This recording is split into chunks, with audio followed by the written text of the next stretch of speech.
RFK is fighting the good fight, banning petroleum dyes from the food supply. The media doesn't quite get it that he'll die trying. The WEF launches a probe into former chairman Klaus Schwab. Will he own nothing and be happy? Trump makes his final offer for peace in Ukraine, but will Europe give up their piece of the pie? This is Canary News Talk, and the show starts now. The world is getting crazier. People are acting more and more insane. The end of the world is tomorrow. Tomorrow. There's only one thing to do when the world is falling apart. Listen to Basil and Gonz as they discuss this week's news and events through the lens of Bible prophecy. You are listening to Canary News Talk.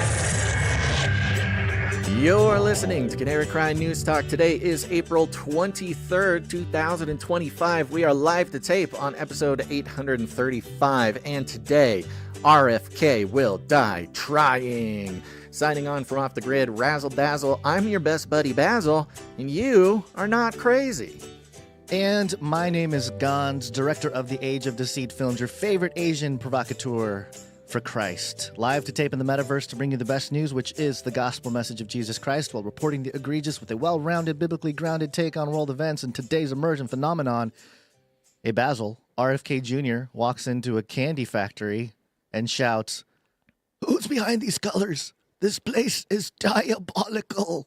That's very good, Gonz. And I think also counts as your first attempt at a real RFK impression. Is this It was. true? I just winged it. Yes, Wow. I did not First practice. impression. Not It was bad.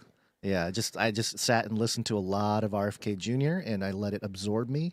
And Uh-huh. now I just want to take my shirt off, do bench press, and speak Give like he the does. people what they want, Gonz. I know. will say. I don't think the people can handle the cabana. not the a bad swole impression. Cabana boy.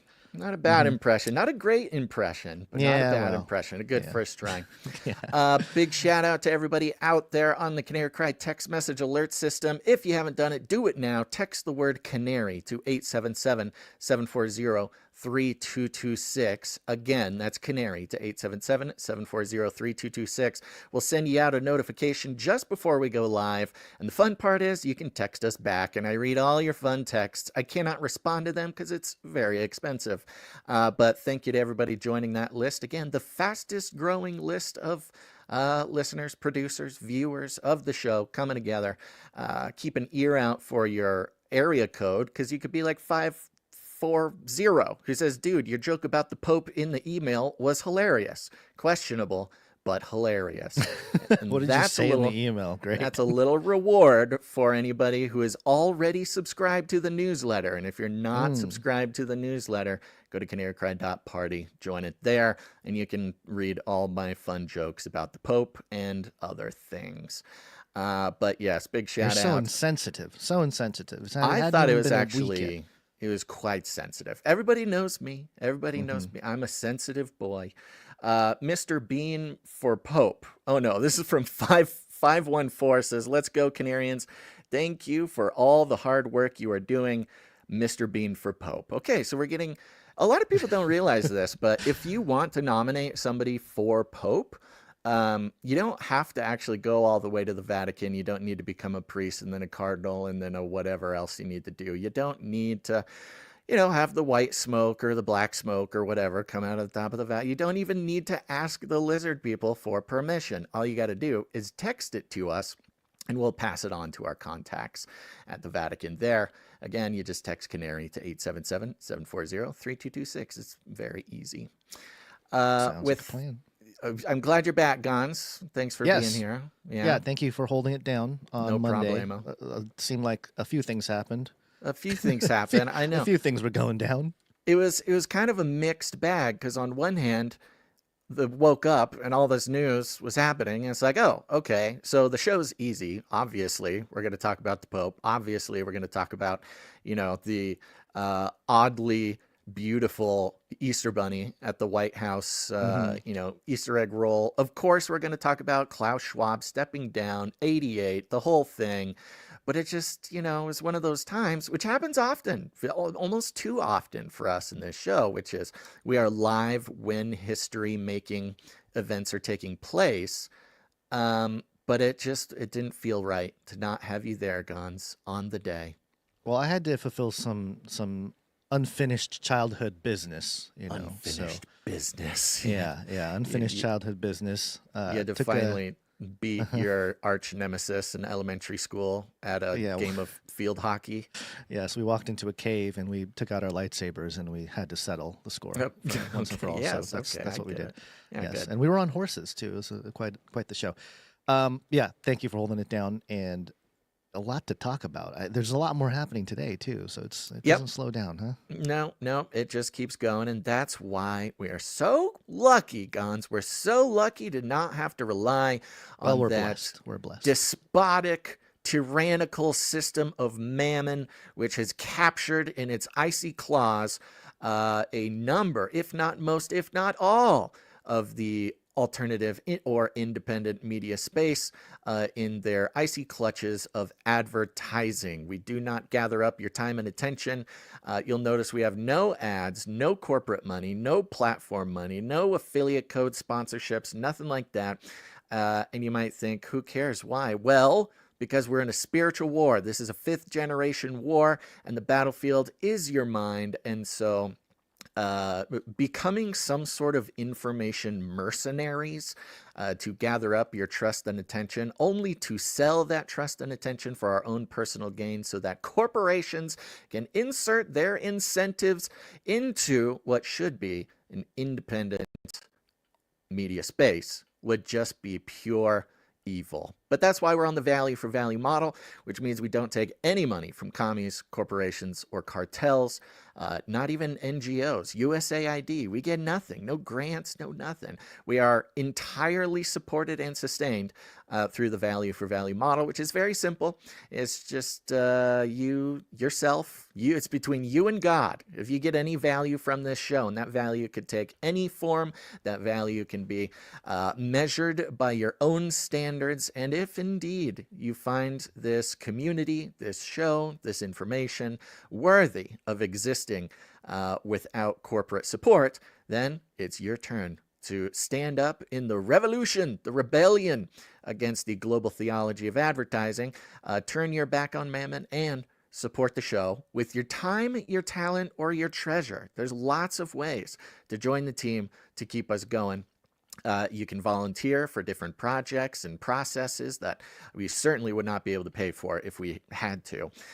If you're a talented artist, musician, whatever, you can create content for the show, send that in. Go to canarycry.art to upload it there.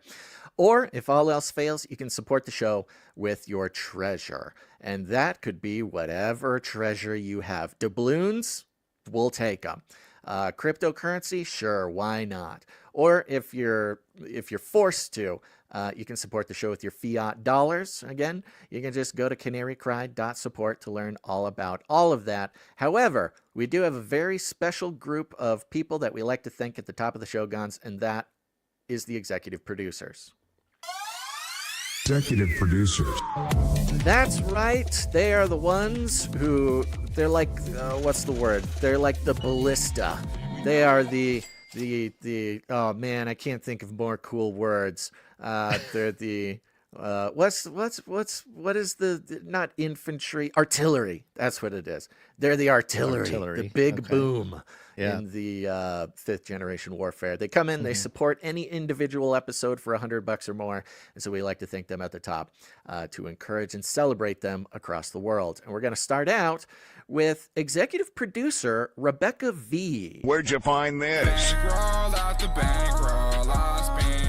Rebecca V, thank you. Yes, thank you very much. Executive producer Rebecca V comes in with a very generous $333. Ooh, yeah. Thank you, Rebecca V. Good reminder there, just in case anybody is considering producing the show financially. If you come in with a nice round number, something, on the 10 or the 5 or something, that is you telling us that you'd prefer we do not disclose the amount on the air. If you don't mind us disclosing the amount on the air, have some fun with the number. 333, put 77 cents, 1234, having fun with the number. That's you telling us we can disclose it on the air. So thank you very much, executive producer Rebecca V, coming in with the 333. And she has a note here. It says, I want to thank you guys for everything you do. I am in a family with a mix of conservatives and libs that are at each other's throats. I appreciate how I can get news from you guys who have the same worldview as me and see above the superficial politics. Well, thank you so much, executive producer Rebecca V. We do strive for exactly what you say here, and it makes me feel warm and fuzzy inside to know that at least for you, we have succeeded in that mission. So God bless you. Yep. Thank you very much. Thank you for the support. I feel that there are a lot of people like you that are here, and are the reason why you're here. You know, it's the reason. It's the reason why we are not more popular. It is explicitly the reason why we are not a bigger show. Are we the kids in the back of the room in the classroom? Exactly. Like, we're not really involved with everything going on. We're kind of weirdos. skeptical of the teachers and the whole thing. And the cool the whole kids. school system. We're like, We're not joining in with the sort of social hierarchy thing. We're not getting wrapped up in the drama. We're just trying to do our own thing, and I think that is expressed with our executive producers, too. Yes, Thank you very much, Rebecca. Thank you. Next up, we have the one, the only, Sir Alex Protocol V2, Knight of the Brian Protocol. Where'd you find this?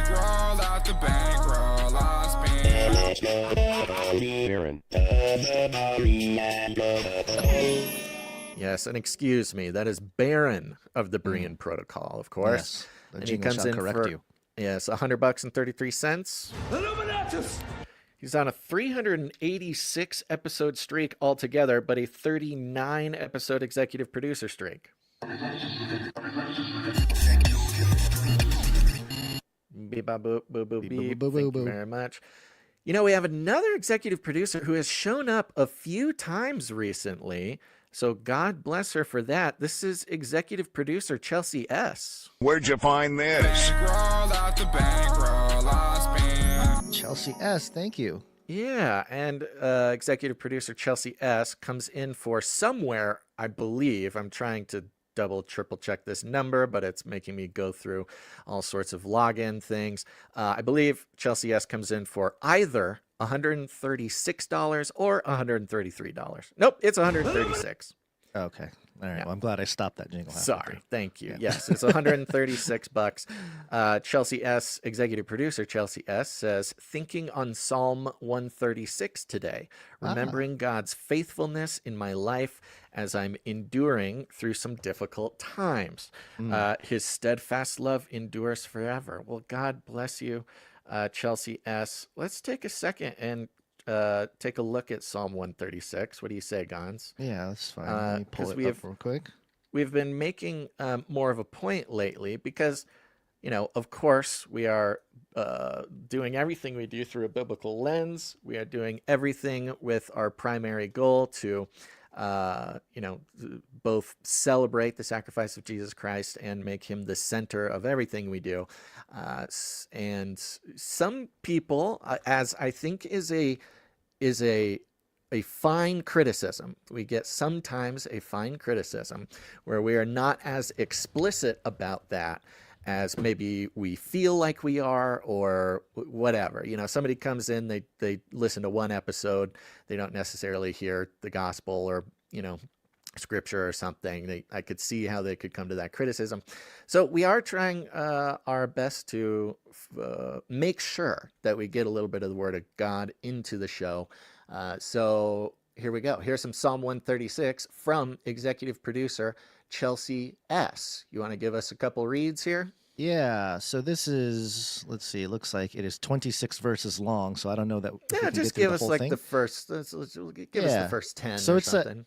It's obviously Psalm, so it's written in song form, and so it seems like there's a line and a response. The response is always, his loving devotion endures forever.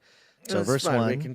We can do a call and response. So why don't you read the thing, and then me and the rest of the producers, we can do the response. Great. Give thanks to the Lord, for he is good. His loving devotion endures forever. Give thanks to the God of gods. His loving devotion endures forever. Give thanks to the Lord of lords. His loving devotion endures forever. He alone does great wonders. His loving devotion endures forever. I feel like it'd be bad if we don't get to 7. So by his sight, he made the heavens. I think that's a good idea. His loving devotion endures forever. He spread out the earth upon the waters. His loving devotion endures forever. He made the great lights. And his loving devotion endures forever. That's a great one. I don't know if I've explicitly sat and read Psalm 136 before. You know, Psalms is a fun book because it's a bunch of poems and songs and stuff like that.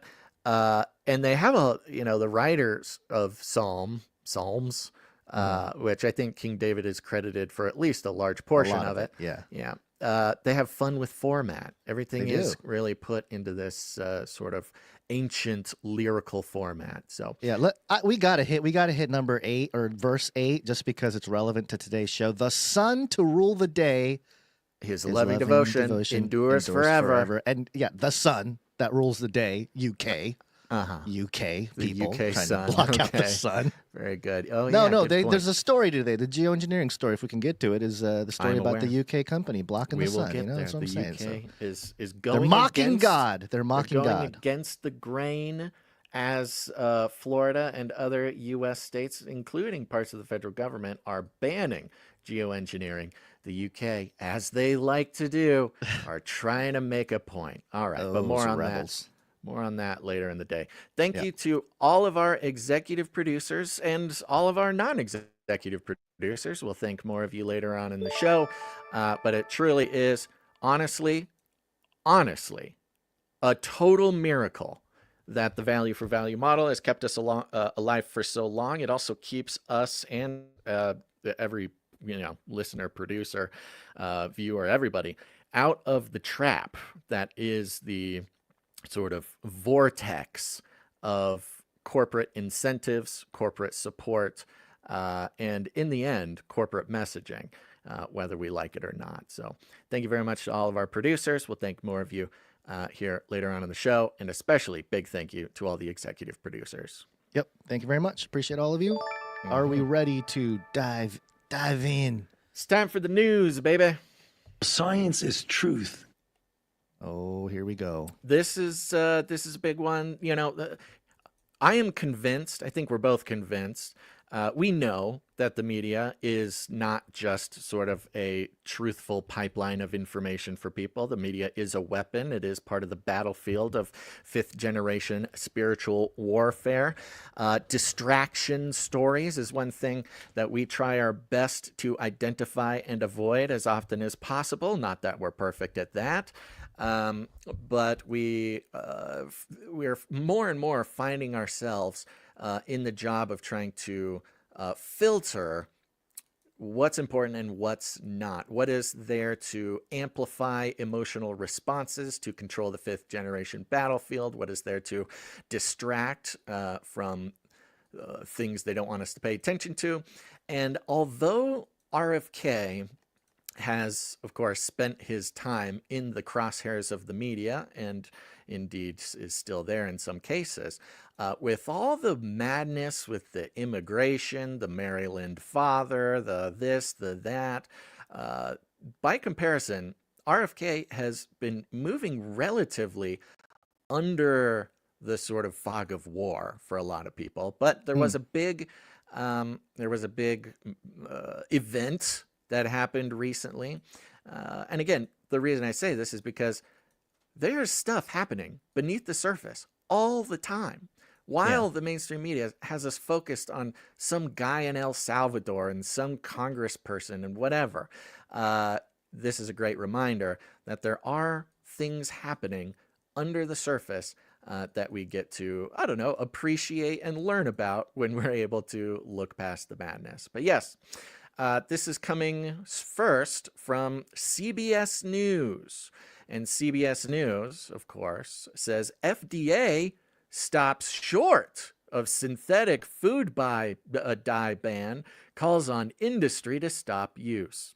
Now, we're starting with this article because it's very fun. This is where the mainstream thrives, and that is hyping up the things that are, not a big deal and tamping down the things that, are a big deal. They start out here. The Food and Drug Administration is asking the food industry to stop using synthetic food dyes. So you have the FDA is asking the food industry to stop using synthetic food dyes in a bid to fulfill one of the Health and Human Services Secretary Robert F. Kennedy Jr.'s goals to swap them out with natural alternatives in the U.S. food supply.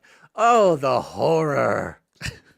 The FDA move stops short of the outright ban that had been floated for the Kennedys' Make America Healthy Again platform from the campaign trail. Instead, it relies on what the Department of Health and Human Services said was a, quote, national standard and timeline for the industry to voluntarily make the switch.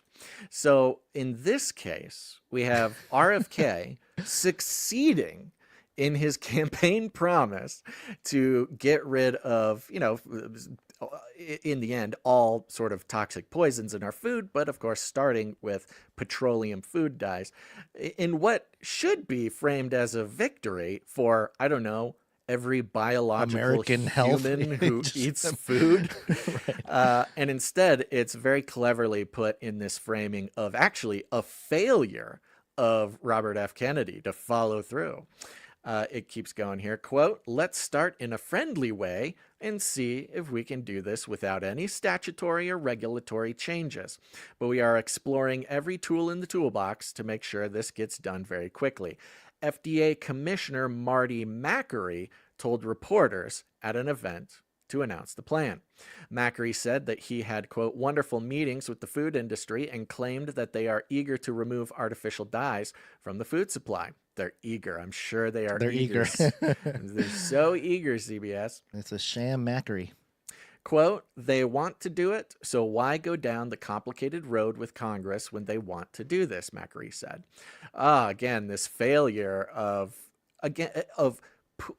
giving the perception, and this is really the strength of Trump, as we've seen with all the tariff stuff, which is most of what he gets accomplished is through this perception that he is a dangerous wild man who could do much, much worse if you push him to do so.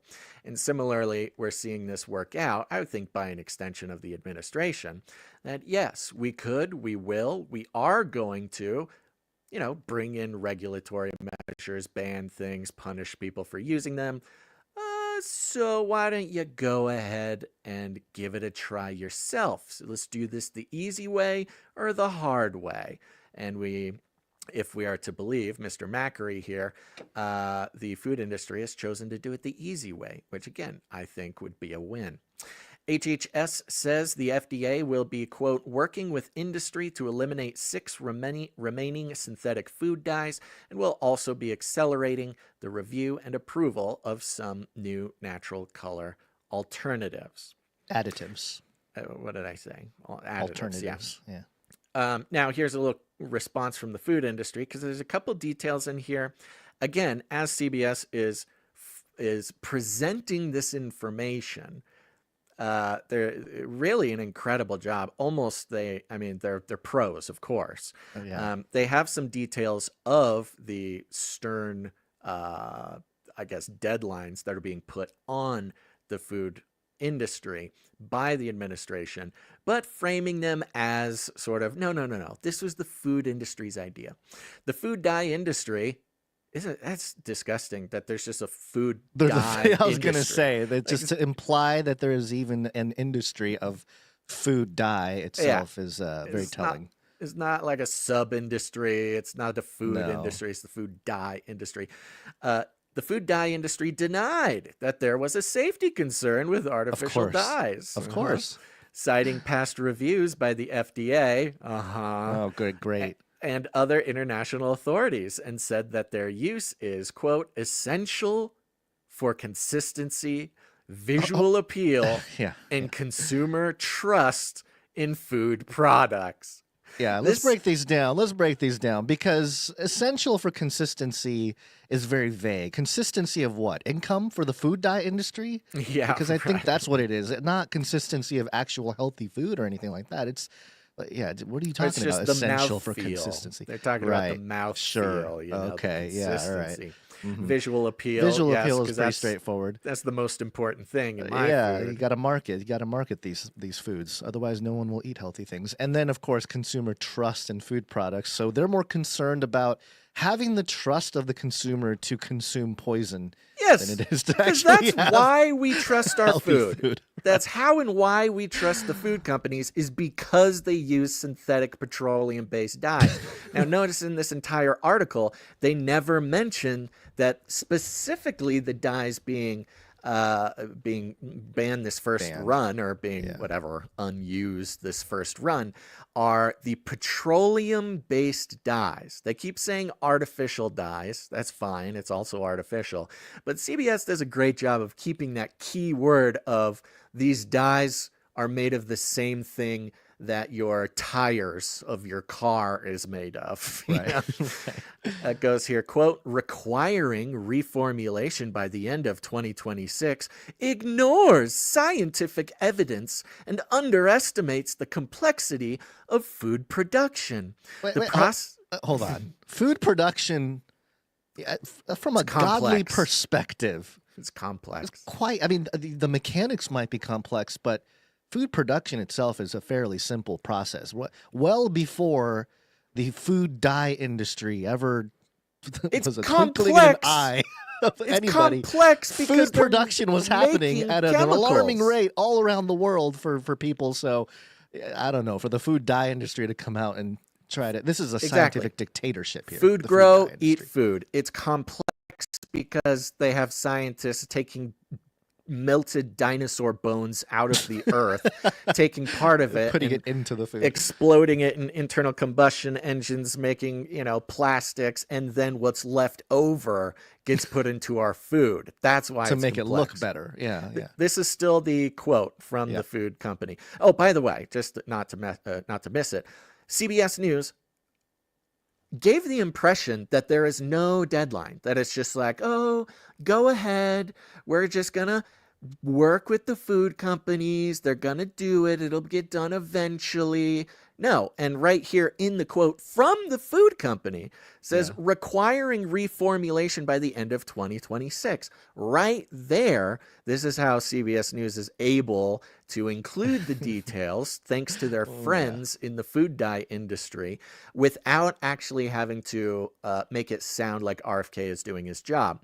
But it says right here, requiring reformulation by the end of 2026. Okay, so it sounds like there is a requirement from the FDA to reformulate by 2026. They failed to mention that in the first part of the article. The process is neither simple nor immediate, and the resulting supply disruptions will limit access to familiar, affordable grocery items. Don't care. This is what, just don't care. I get it.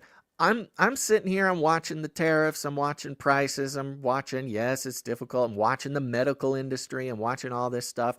And it's like, yeah, okay, things are going to be weird for a little bit. Things are going to be wonky. Talking about China coming out and trying to sell directly to people instead of, saying, hey, we make your luxury goods. You've been paying luxury prices for no reason. Give it. Yes, exactly. Burn it down, baby. Get rid of the system. The system is killing us. So I do not care. I personally, for me, I do not care if we're going to lose access to familiar groceries, affordable grocery items. Notice how it's only certain items. It's items. Yeah. Yes, it's items that will be affordable. Yes, the International Association of Color Manufacturers said in a statement after the announcement, great. You know what? The International Association of Color Manufacturers, of course, sounds fairly relevant because I guess that's where food dye would come from.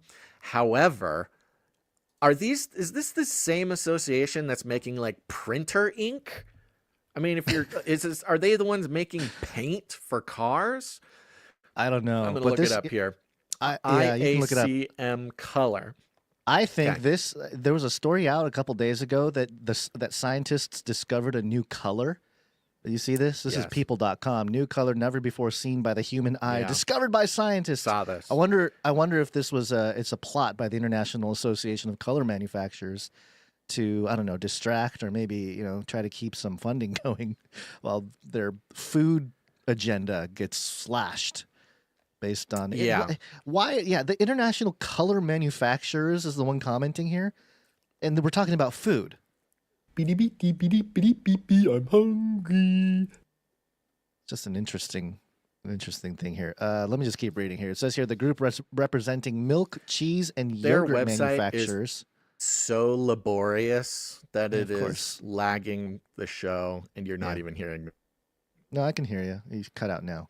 The International Dairy Foods Association announced a, quote, voluntary pledge for some of its members stop adding artificial colors to products supplied in school lunches. Okay. All right, good. Sweet. Yes, thank you. International Dairy Foods Association at least suggesting that they recommend that they stop using it. The National Confectioners Association, which represents candy brands, was non-committal in their response, saying that they, quote, look forward to working with the Trump administration and Congress on the issue. Non-committal, that sounds pretty committed to me. That sounds like they're ready to play ball. That's not, non-committal is what China is doing with the tariffs with the U.S. That's non-committal. Saying they look forward to working with the Trump administration seems like they're leaning into what they're asking for here. A statement from the Consumer Brands Association. Here we go. This is why we're value for value, which represents industry giants like Coca-Cola and W.K. Kellogg, also stopped short of pledging to remove all synthetic dyes by 2026, but said they, quote, appreciate that the administration has reasserted their leadership in response to a patchwork of state laws. What? That's nice. This is like I don't know. This is CBS also framing it in a certain way to not upset their main customers or their main sort of money generation products. You know, products from places like Coca-Cola and Kellogg and these big consumer brands, and so they can't really say anything bad about the Consumer Brands Association, but they are also walking on eggshells here, and You can just feel. it's like it's like the Neo dodging bullets. You know, we appreciate the administration reasserting their leadership. Like, Yes, what? you can Okay. feel the scummery, you know, Right, not right. just by these organizations, because of course, I mean, this is incredibly dangerous for a lot of reasons. Not dangerous for us, and dangerous for the sort of principalities and powers that, you know, make bajillions of dollars making people sick, of course, hand in hand with the medical industry, who then, you know, gets to benefit and profit off of the use of these poisons. And so, yeah, this is one of those things where geez, between the autism study that he's doing, you know, saying we'll know what causes autism by September, the vaccine tightrope that he's walking, and now messing with the food industry. He is messing with honestly, not just the biggest industries, but the most dangerous people. Right. The people who willingly poison children for profit. Those are not people who are just gonna like let you do what you want to do. That's not how they've made their money. It's, you know, I do pray for the safety of RFK. I also pray for his constitution, you know, making sure that he can somehow stay the course. Remember there's that weird blackmailing.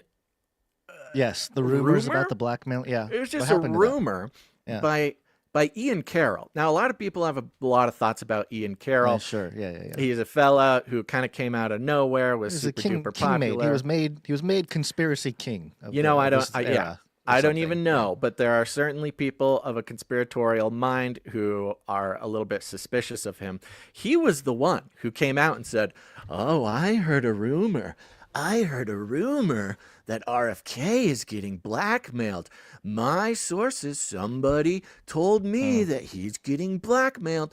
And then for like 2 weeks, the possibility of RFK being blackmailed was like the biggest talking point, but it never went any further. I mean, I don't know what's going on. He seems to be doing what he said he was going to do. Now look, blackmail can work in several different ways. Who knows? Maybe he's being blackmailed by somebody to continue to try to save people's lives. I don't know.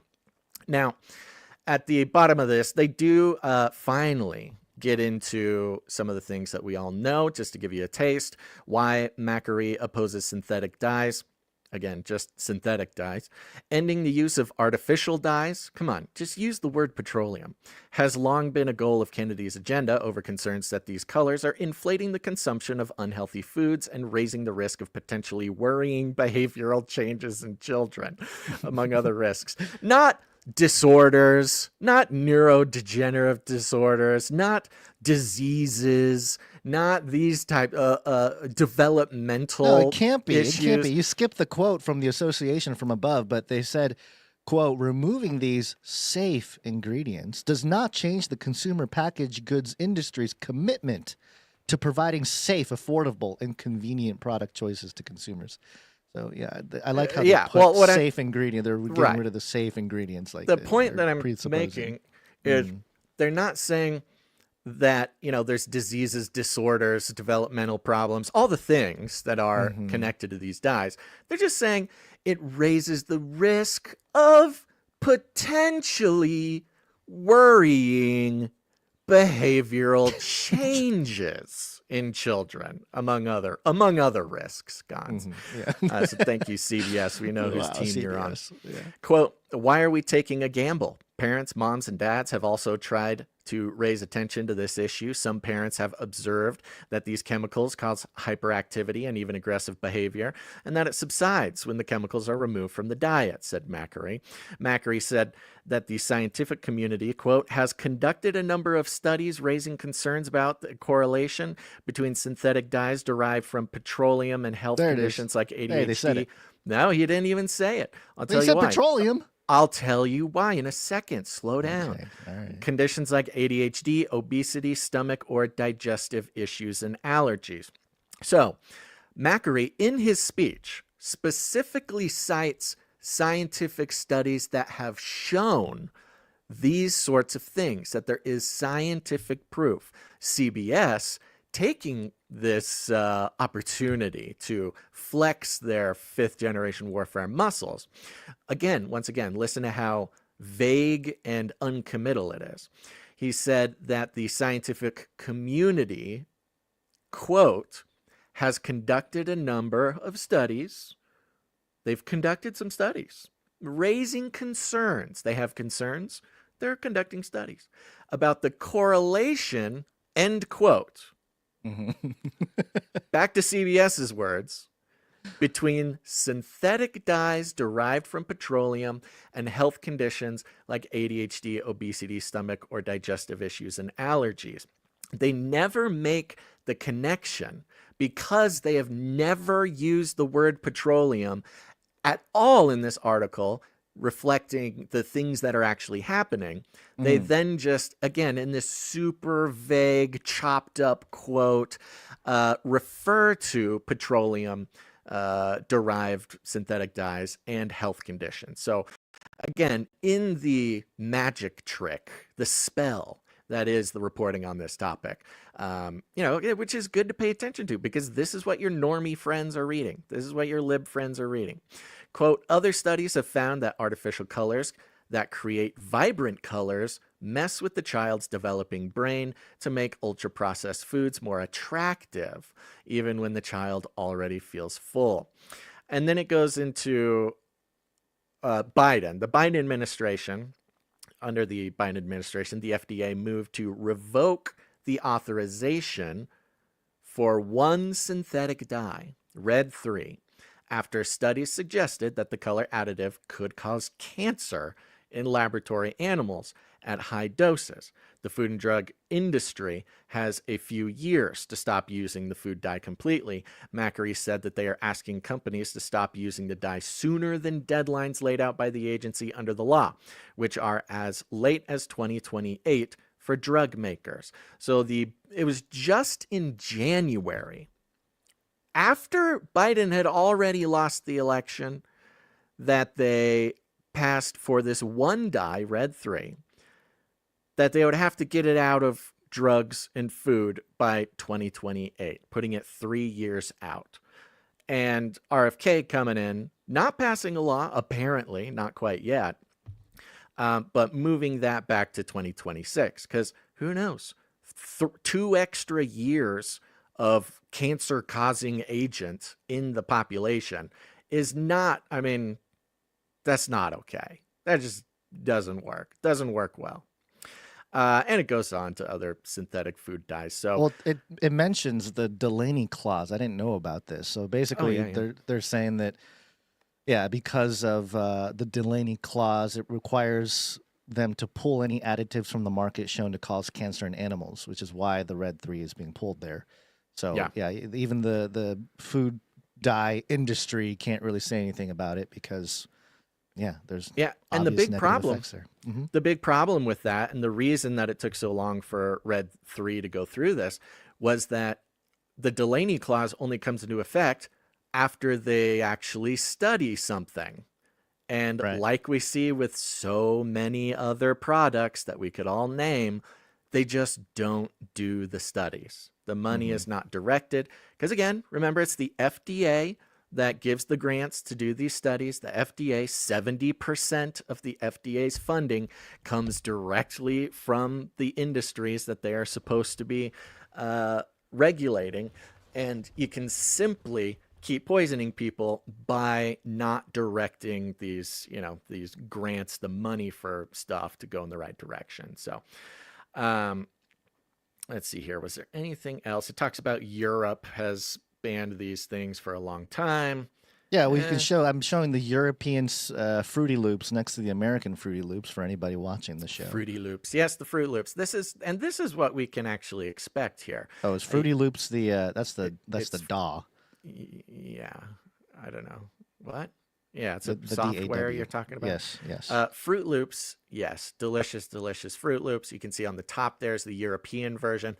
Significantly less colors. Looks like there's only 3 colors versus like 8 in the American one, and muted, much more muted, which admittedly, doesn't look as exciting, but maybe that's okay for children to not be having some sort of psychedelic color journey while they're getting drugged up by all the different poisons in the food.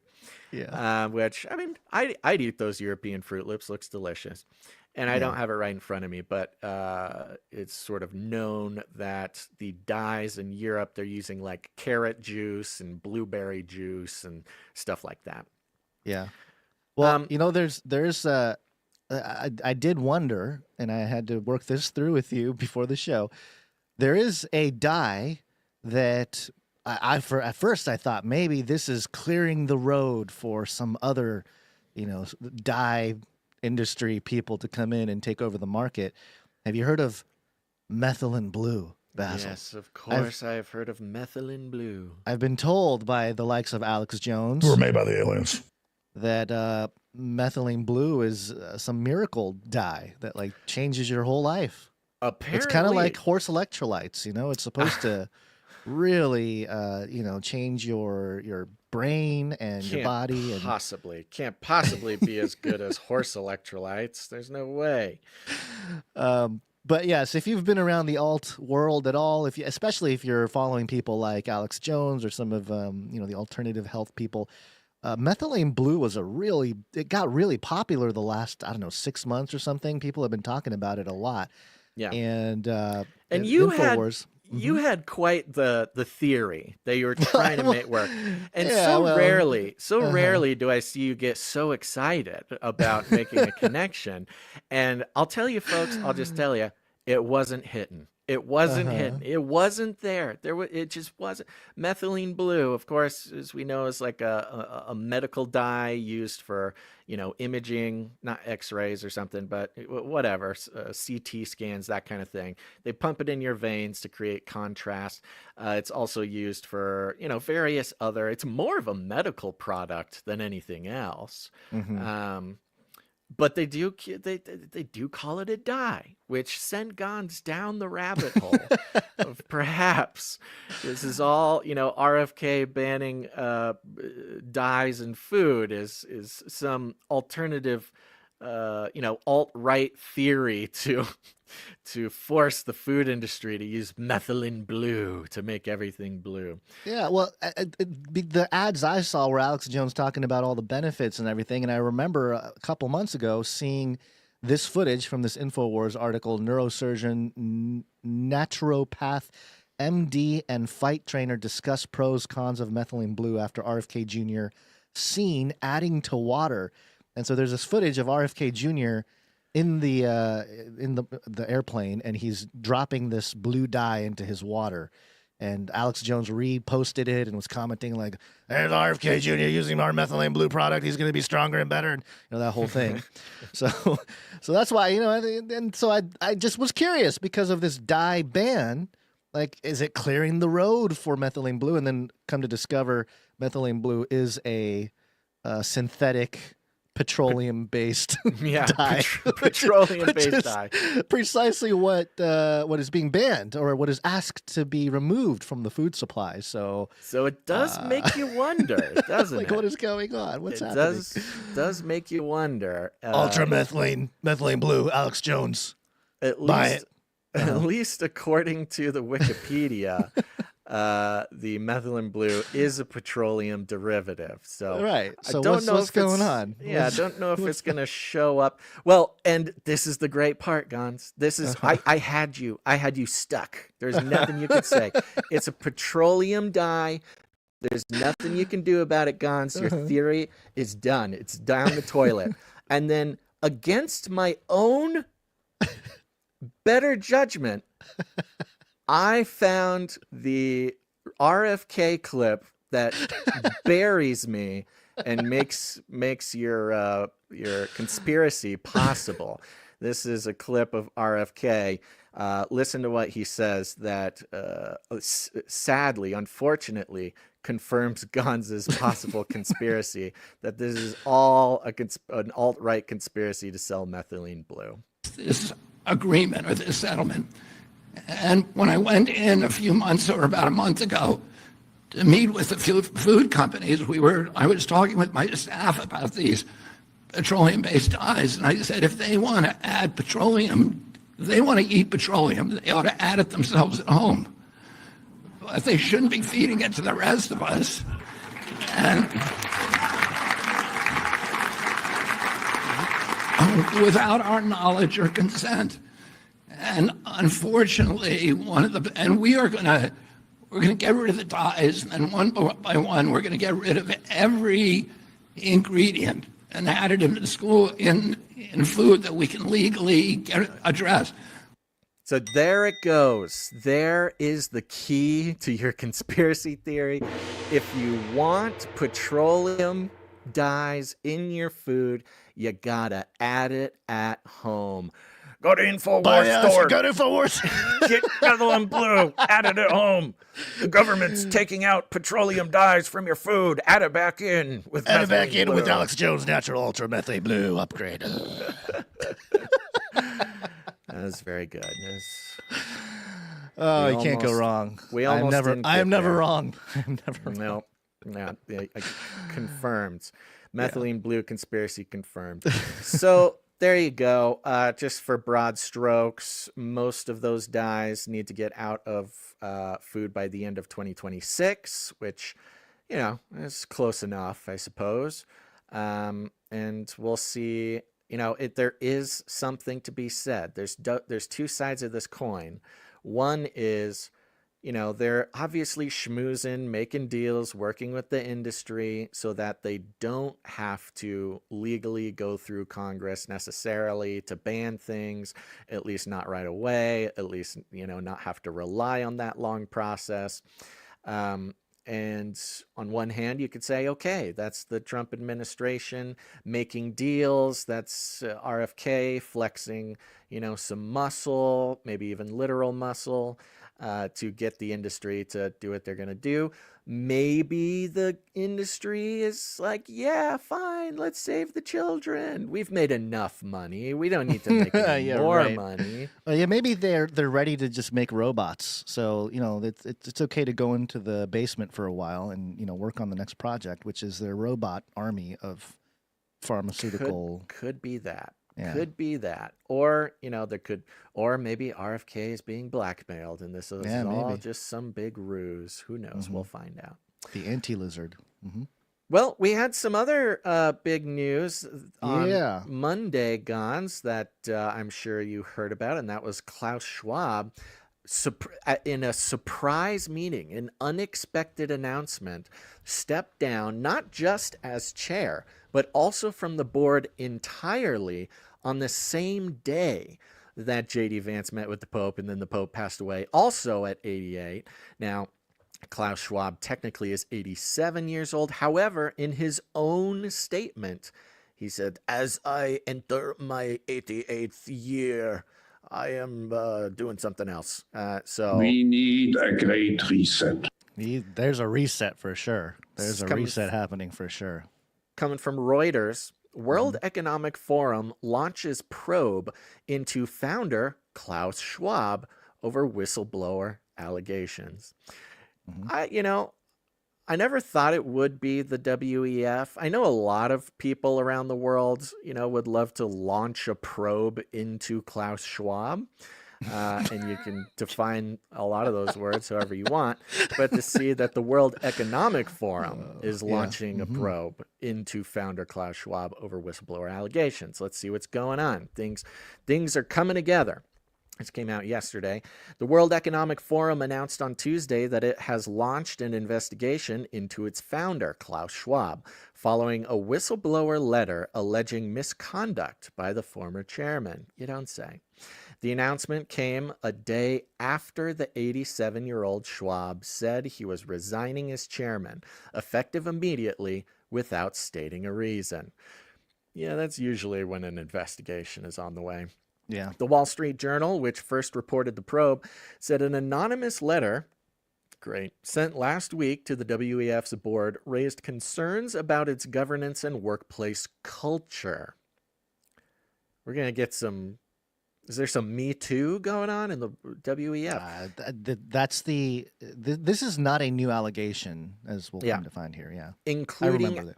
Including allegations that the Schwab family mixed their personal affairs with the forum's resources without proper oversight. Dun, dun, dun.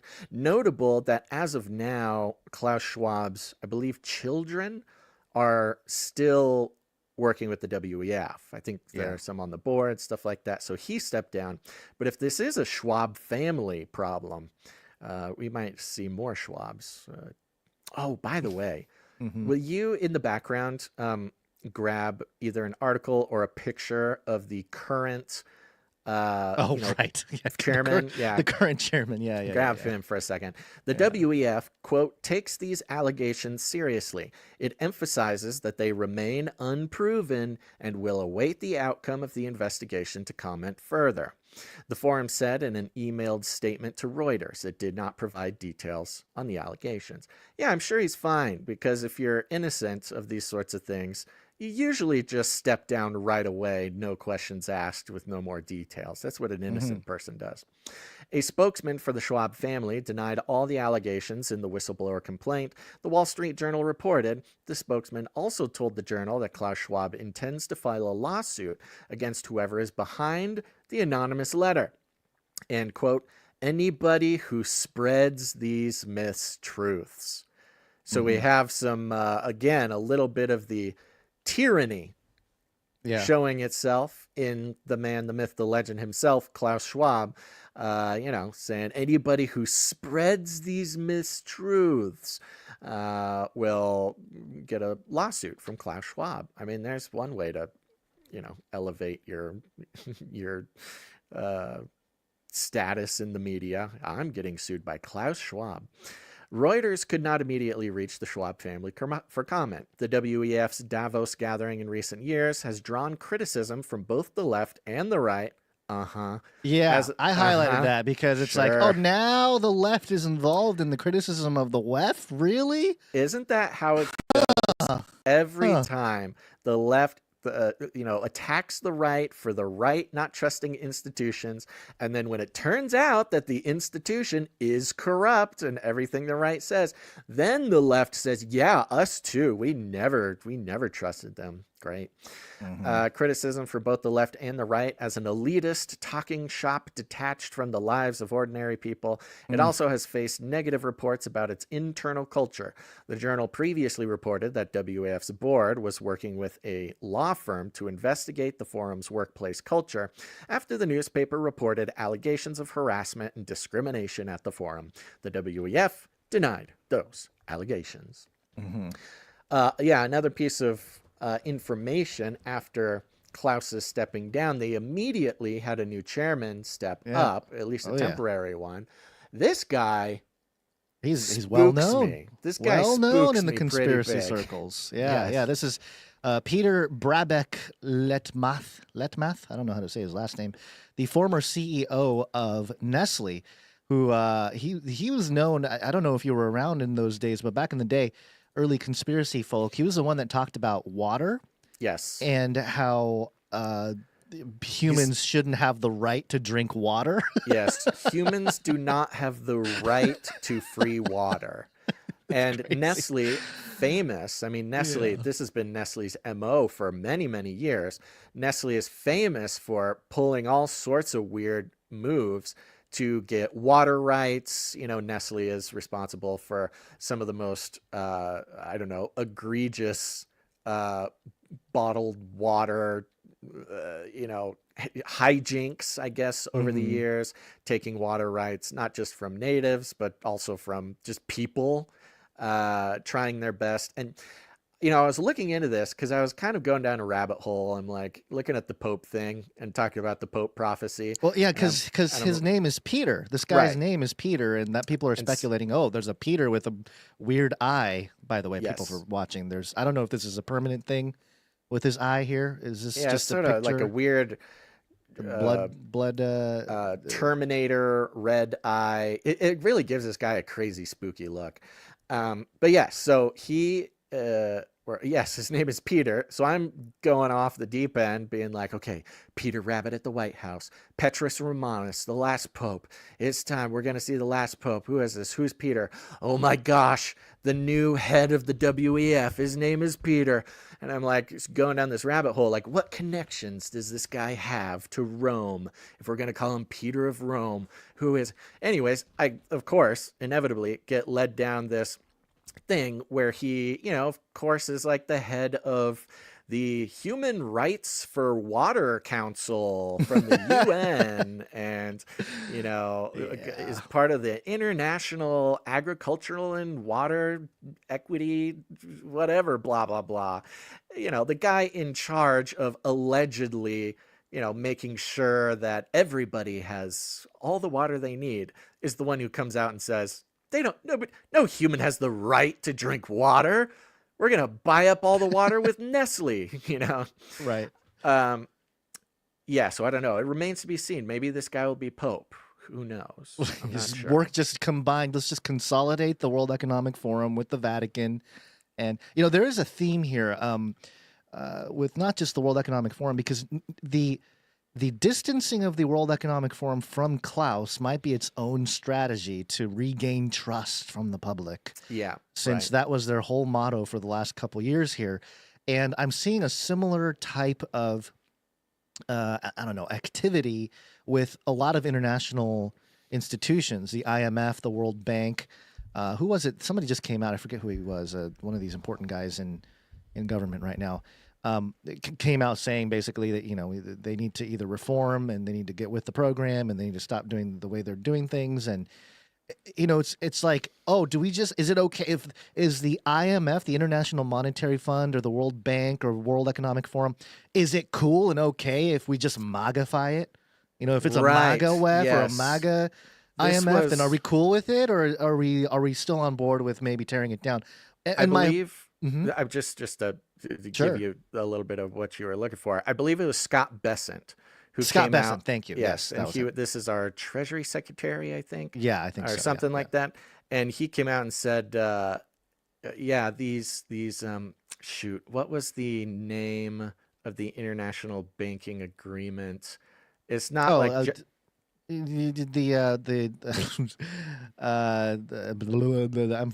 wasn't like Jekyll Island. That's the Fed. No. It was something like that.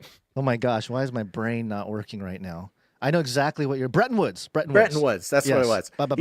He comes out and his quote is like, these Bretton Woods organizations, meaning central banks and international banks and the beast system. He's like, these are good organizations. We just need to remake them for ourselves. We got to keep the system. Bretton Woods is awesome. Or Bretton Woods 2. There's a whole history there with Bretton Woods 1, Bretton Woods 2. So yeah, I see that as a bigger problem here, not just because people are really fired up about, it's actually happening. The teardown is happening. It's a lot of the sentiment with, the World Economic Forum going after Klaus and all this. But if you kind of step back and look, it's like, but what about the World Economic Forum? And I think as believers, as having our worldview here, the principalities and powers that really are behind organizations like the World Economic Forum or any of these visible types of institutions that don't appear to have the best for normal people, that are more, they come off as doing things for the world, but truly they've harmed various people in various places. It's the beast system, it's So spiritually speaking, you can say that they help things, but it's only because there's no other alternative. There is nothing else. Right. It is the system. Right. So these principalities and powers are going to find a way to do the rebellious thing against God's plans, against people, whatever it may be. Regardless of whether there's a World Economic Forum or not, they'll find some other ways to do it. It's going to happen regardless. So, it always comes back to the biblical worldview, at least for me, where it's like, we're seeing sort of a changing of the guard or whatnot, but pay attention to what is replacing these things or these people or these groups, or if they're not being replaced at all, if they're just getting a reboot, a rebranding, and they just kind of keep going until it's cool or not cool to be MAGA anymore in a few years, and it'll be the next thing. So, it's just go down the list. You've got the WEF, transition of power, the Vatican, transition of power. You've got the Bretton Woods, transition of power. You even have, of course, right now, the battle between the Trump administration and Jerome Powell. I mean, they're seeking out a transition of power in the Fed. And this has always been a feature of as we've seen it, as we've dissected and tried our best to analyze it, the Great Reset, the sort of, what's the word? Almost like the magician's trick of, watch out, the Great Reset is coming. It's WEF, it's globalists, it's the globalist Pope, it's the international banks. And then you see in the right hand, okay, we defeated them, yay! Well, what now? Well, it's going to be the WEF, the Vatican, the international banks. Right. Yeah, the same people that was the target are now the ones coming in saving it. It's sort of the Trojan horse or Hegelian dialectic, or there's all the different kind of. Very similar to Trump's North American Union.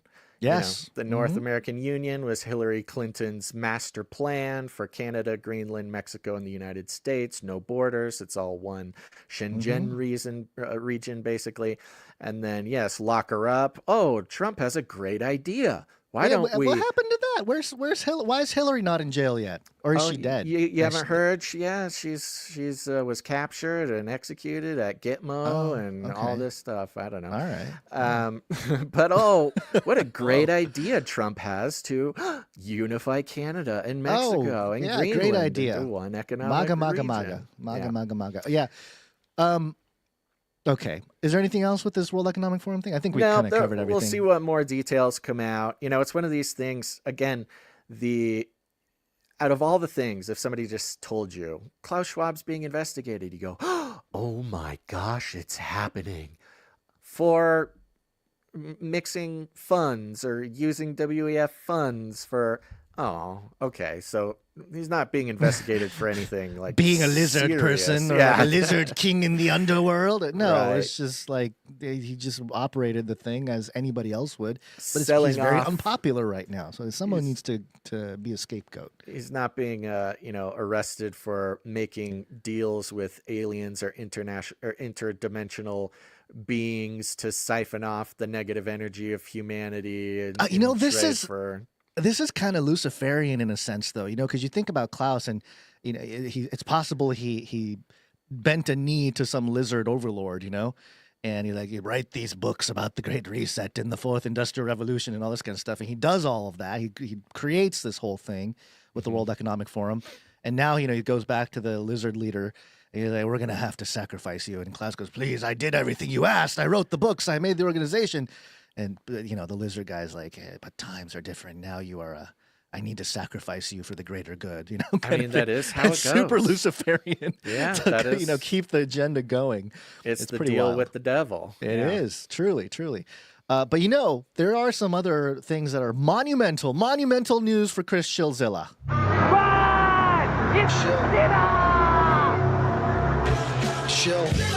Shill for sure.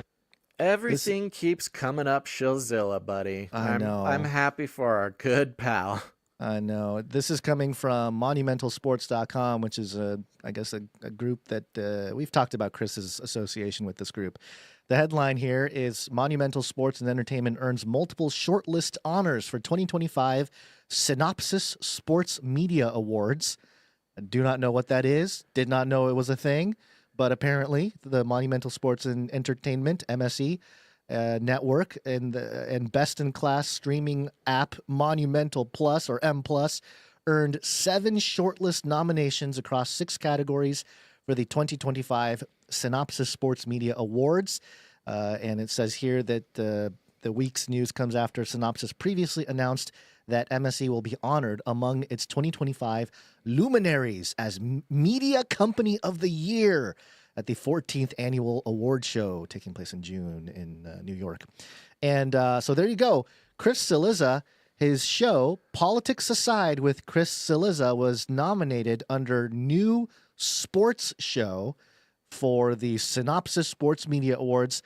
Congratulations, Chris. I know all your hard work is paying off now. And hope you win it, buddy. Hope you win this thing. Is that his show on like News Nation or something? What is that? I don't show? think it's News Nation. I think it's on this app, this Monumental app. Oh, Remember, he okay. signed some deal with this app, and he's doing his sports thing, on this side of the app. Yeah. Or on this or that side of his product or whatever. It says recent additions to MNMT's programming lineup include 4 categories of alternate broadcasts, original programs with national names like the new Politics Aside with Chris SHILLZILLA, and Hometown with Rachel Nichols. Rachel Nichols was formerly at ESPN. So, very cool, great, fantastic, good job, Chris. Why don't we ever get nominated for some kind of Media Company of the Year award? One of these days, there will be some app. Somebody will make the app that's like the Monumental Sports of fringe Christian news analysis. And, they won't take this show, but they'll, they'll find somebody. Maybe they'll let me do the Flippy update or something as a half-hour show on the app or something like that. And then there you go. we can finally get the recognition we deserve. There you go. Yep. Well, congrats, Chris. We love to see your success after being booted from the mainstream media.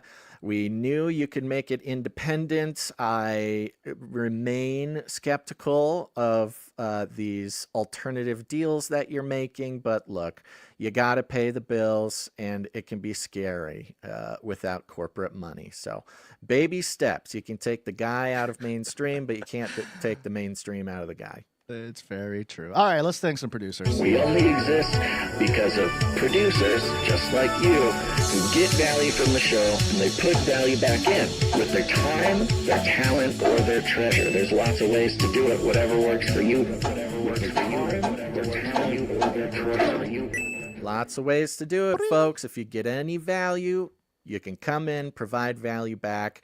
And, you know, the producers of this show, many of whom the names, you'll hear some names now, but even all the names in the past, it is just so impressive. It's impressive for a lot of reasons. You know, it's one thing to realize that, you know, corporate interests and corporate money, you know, this is kind of a problem in the media. This is what made the mainstream media so evil in the first place. But it's another thing, you know, to go in and start watching alternative media and kind of ignoring the fact that the principalities and powers that disrupted the trust in mainstream seem to be the same principalities and powers making their way into alternative media. They have different costumes on now, though. They have more appealing. They have more food dye. Yeah, in so their that's presentation. why when people come in and they get value from this show and they recognize the value, not just in the actual content, not just in the product, but even the spiritual strategy in the fifth generation warfare, in the spiritual war. I mean, we can talk about how intensely we feel this and how bound we feel to operate in the ways that we feel God has called us to operate. But when producers actually step up, they say, okay, I get it. And not just, okay, I get it, but now I stand sort of shoulder to shoulder in the only possible way of rebellion against the advertising, you know, theology, against mammon that is monetizing your time and attention, your very consciousness. Because we can know about it and not like it, and we can skip ads on different shows or whatever, and we can frown when an advertisement comes on. But to turn around and take an active offensive stance against that sort of spiritual principality and power is an incredibly powerful thing. It's inspiring to me. We try our best to do this on our side, but to see people do it week after week is really impressive. And we do pray that God blesses you for the obedience that it takes to actually take action. It's one thing to complain about the world. It's another thing to be the type of person who actually does the inconvenient thing and fight back in this very simple way, and in a way that anybody can do it. You don't have to be special. And again, it's not just about money either. It's about participating in the creation of value with your time, your talent, or your treasure. So we have some people who came in. I want to thank them now. Not a huge list, so it shouldn't take too long. But we're going to start out with these producers who came in under the executive producer amount, but still over $7.77, which means they are entitled to have a note read on the show. We have just a couple people here, starting with producer Aaron B. Aaron B, thank you very much. Aaron B. And, you know, Aaron B is one of the more recent examples of people really committing to this, because he is on a 17 episode streak. Ooh. One shy of Supernova. Yeah, I think we actually missed his Rocket Man jingle. Well, we need at 15 he gets Rocket Man. This is Rocket Man. Rocket Man. Burning out his fuse out here alone. That's right. Woo! Congrats, Aaron B, on reaching Rocket Man, and thank you so much for your continued support of the show. Yes, appreciate it. Thank you. On another note here, I think I'm catching up. I think there was a bit of an administrative mistake, so we're going to be catching up on Sir Morv, Night of the Burning Chariots. Sir Morv. Yeah, and Sir Morv in the past few episodes apparently has come in 3 times. One for $7.11, one for $9.11, and one for $11.11. There you go. Which puts Morv on a 3 episode streak, and he's heating up. He's heating up. Thank you, Morv. Good to see you. Thank you very much, Sir Morv. Glad to have you back on the list. Long timer. He's an OG. God bless. Yeah. And other than that, we do have Cage Rattler Coffee. Woo! Hey, Cage Rattler Coffee. Cage Rattler Coffee is on a 20-episode streak. Wow. Wow. Time flies when you're drinking Cage Rattler Coffee.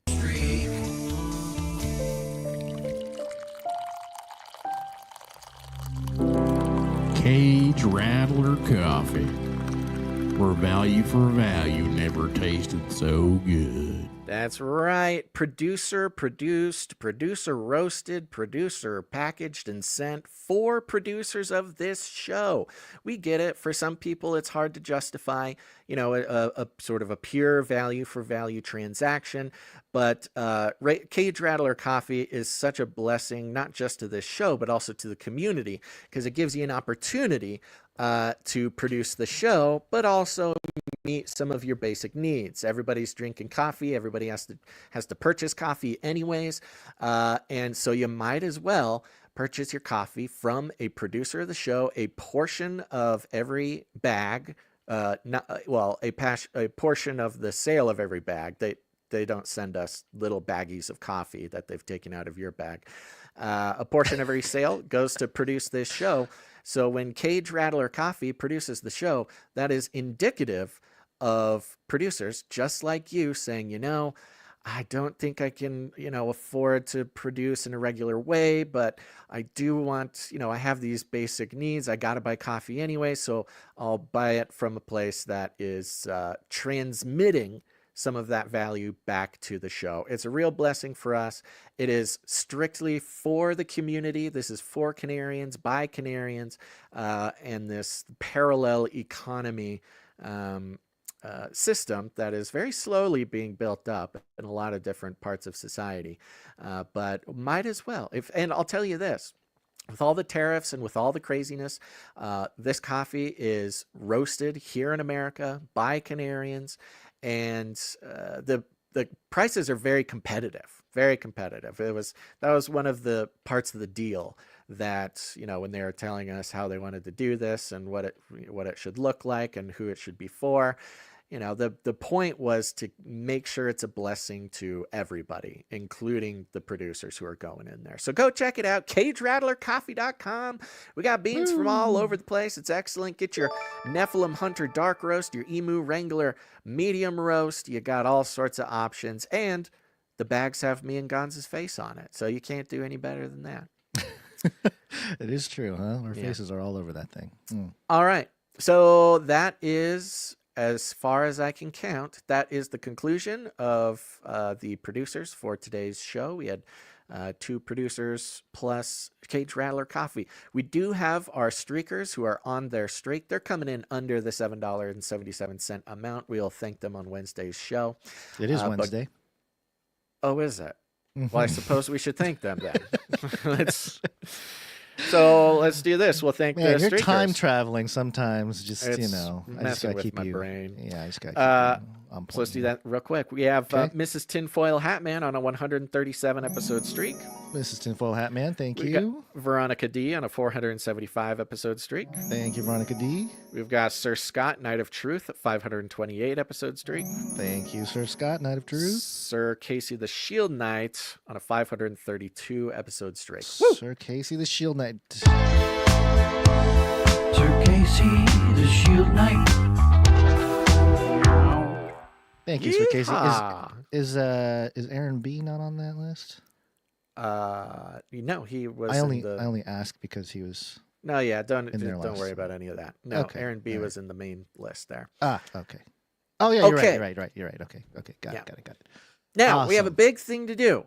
While we're in the Yes. community section of the show, the producer section of the show, Sir Torstein came in with a double knighting producership a few episodes ago, a knighting for himself. Congrats, Sir Torstein. But then offered up that second knighting to the Canary Cry Roundtable of Knights and Dames to a worthy producer that had not yet gotten knighted or damed. We opened up the phone lines for listeners, producers to nominate who they thought was worthy. There was a lot of really great nominations, but the clear enthusiasm, the clear numbers were behind one particular producer, and Gons, you and I agree that this producer deserves a seat at the Canary Cry Roundtable of Knights and Dames.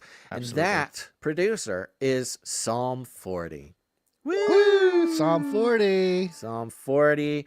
Got some great notes. Psalm 40, he's been calling in fairly regularly at Canary Cry Clubhouse, so it's kind of fun. People have gotten to get to know Psalm 40 a little bit. He's gotten to bless the community. But he's been a producer for many, many years and has done it in all the ways that could be done. And so it was an obvious, well, I don't know. I don't want to say it was obvious in that nobody else also deserved it, but Psalm 40 was certainly a special producer. So we are going to be knighting him now. I do want to read this email here. Okay. He says, I pray everyone had a peaceful Sabbath and a joyous resurrection day. The Lord is risen indeed. His spirit and his words are alive and active to this very moment. I am honored to hear Sir Torstein has made me his squire. Well, no, he has made you a knight. But that's okay. I hear what you're saying. But you are officially a very humble knight, right? Yes. The community you guys have built is honestly the most amazing thing I have ever been a part of. It took me 30 years, but I finally found my people. The Canary Cry community and the Discord are jam-packed with resources, encouragement, exegesis, Bible studies, testimonies, fellowship, news and media breakdowns, and also normal, friendly banter. Those archives alone are beyond any earthly value. You guys have inspired and equipped other groups of like-minded Christians to meet together for the sake of the Lord, both in person and on Zoom. You've inspired other ministries and podcasts. You guys are truly are planting seeds, and I think that's beautiful. Who knows where those people would be if it wasn't for Canary Cry, aside from you guys and Sir Torstein. Many other Canarians have played a role in getting me to where I am today. I can't thank anyone enough. Proverbs 4:7, wisdom is the principal thing. Therefore, get wisdom, and in all you're getting, get understanding. That's very good. When I first found CCR, I was still working out who Christ was, what it looked like to follow him, and why it really mattered. You guys are listed among a handful of other influencers whom I found all around the same time. That really touched my spirit and pushed my passion for God over the edge, and I realized that epiphany is still happening for new people every day. I pray the Lord gives me more opportunities to pass on the encouragement and peace of mind that you guys have given me. Romans 10:13 through 15, for everyone who calls on the name of the Lord will be saved. How then will they call on him in whom they have not believed? And how are they to believe in him of whom they have never heard? And how are they to hear without someone preaching? And how are they to preach unless they are sent?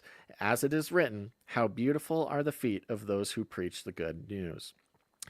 Basil and Gons have beautiful feet, he says. Thank you.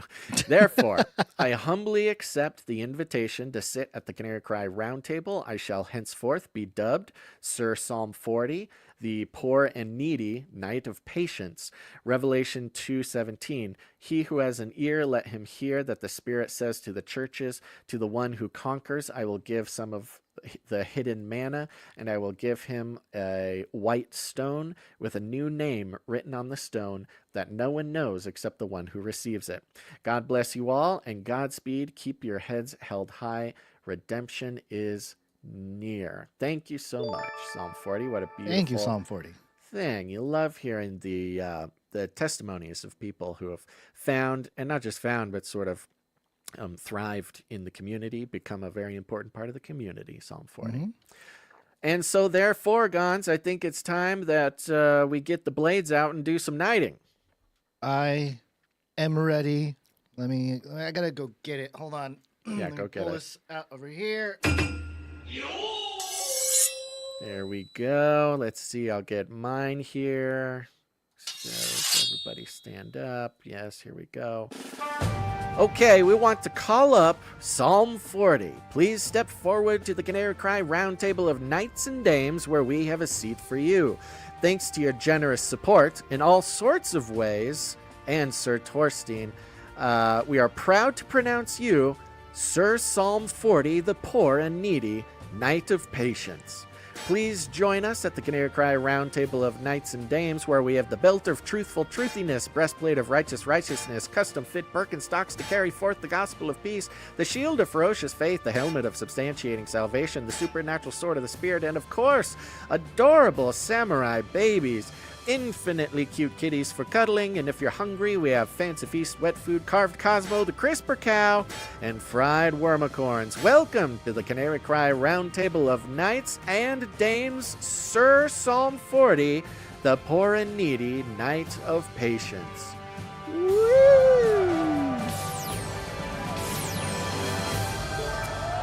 And the crowd goes wild. Yes, everybody in the chat letting know. Psalm 40 know just how congratulatory we feel towards you, and thank you for everything, Psalm 40. And all producers out there, if you've never heard of the Canary Cry Roundtable of Knights and Dames before, it is an illustrious, an elite group of producers who have, over time or all at once, produced the show at the amount of $1,000 or more. This includes people who are on monthly producership, set it and forget it, people who come in and provide a nice lump sum of value for all the value they've received, and or some of them have been gifted and honored by other producers and coming in and providing that for them. You can go to canarycrynewstalk.com/roundtable to see the full list of knights and dames. And I'm assuming Psalm 40 has already been added. Is that true, Gons? Not quite yet. Okay, I will do that in just adding a moment. him as we speak in this very moment. Yeah.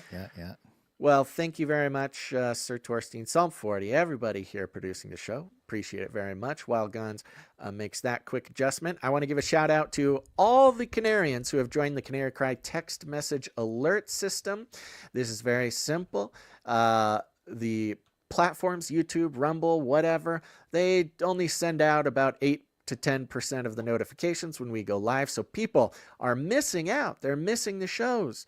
Well, if you don't want to miss the shows, we'll send out a quick little notification before every show. All you got to do is text the word Canary to 877-740-3226. Even you podcast listeners, the people who don't come in live, you should join as well, because not only will you hear from me, I write them, I send them, I enjoy them, but you can also text that number back. And every time, I mean, it's pretty much now 24/7. People are texting that number. It's very fun. I cannot respond to you because it's very expensive for us to do that. But we get them. And sometimes I'll read a couple on the show. Keep an ear out for your area code. People are finding each other in their area codes here, and that's very important. You could be like 708.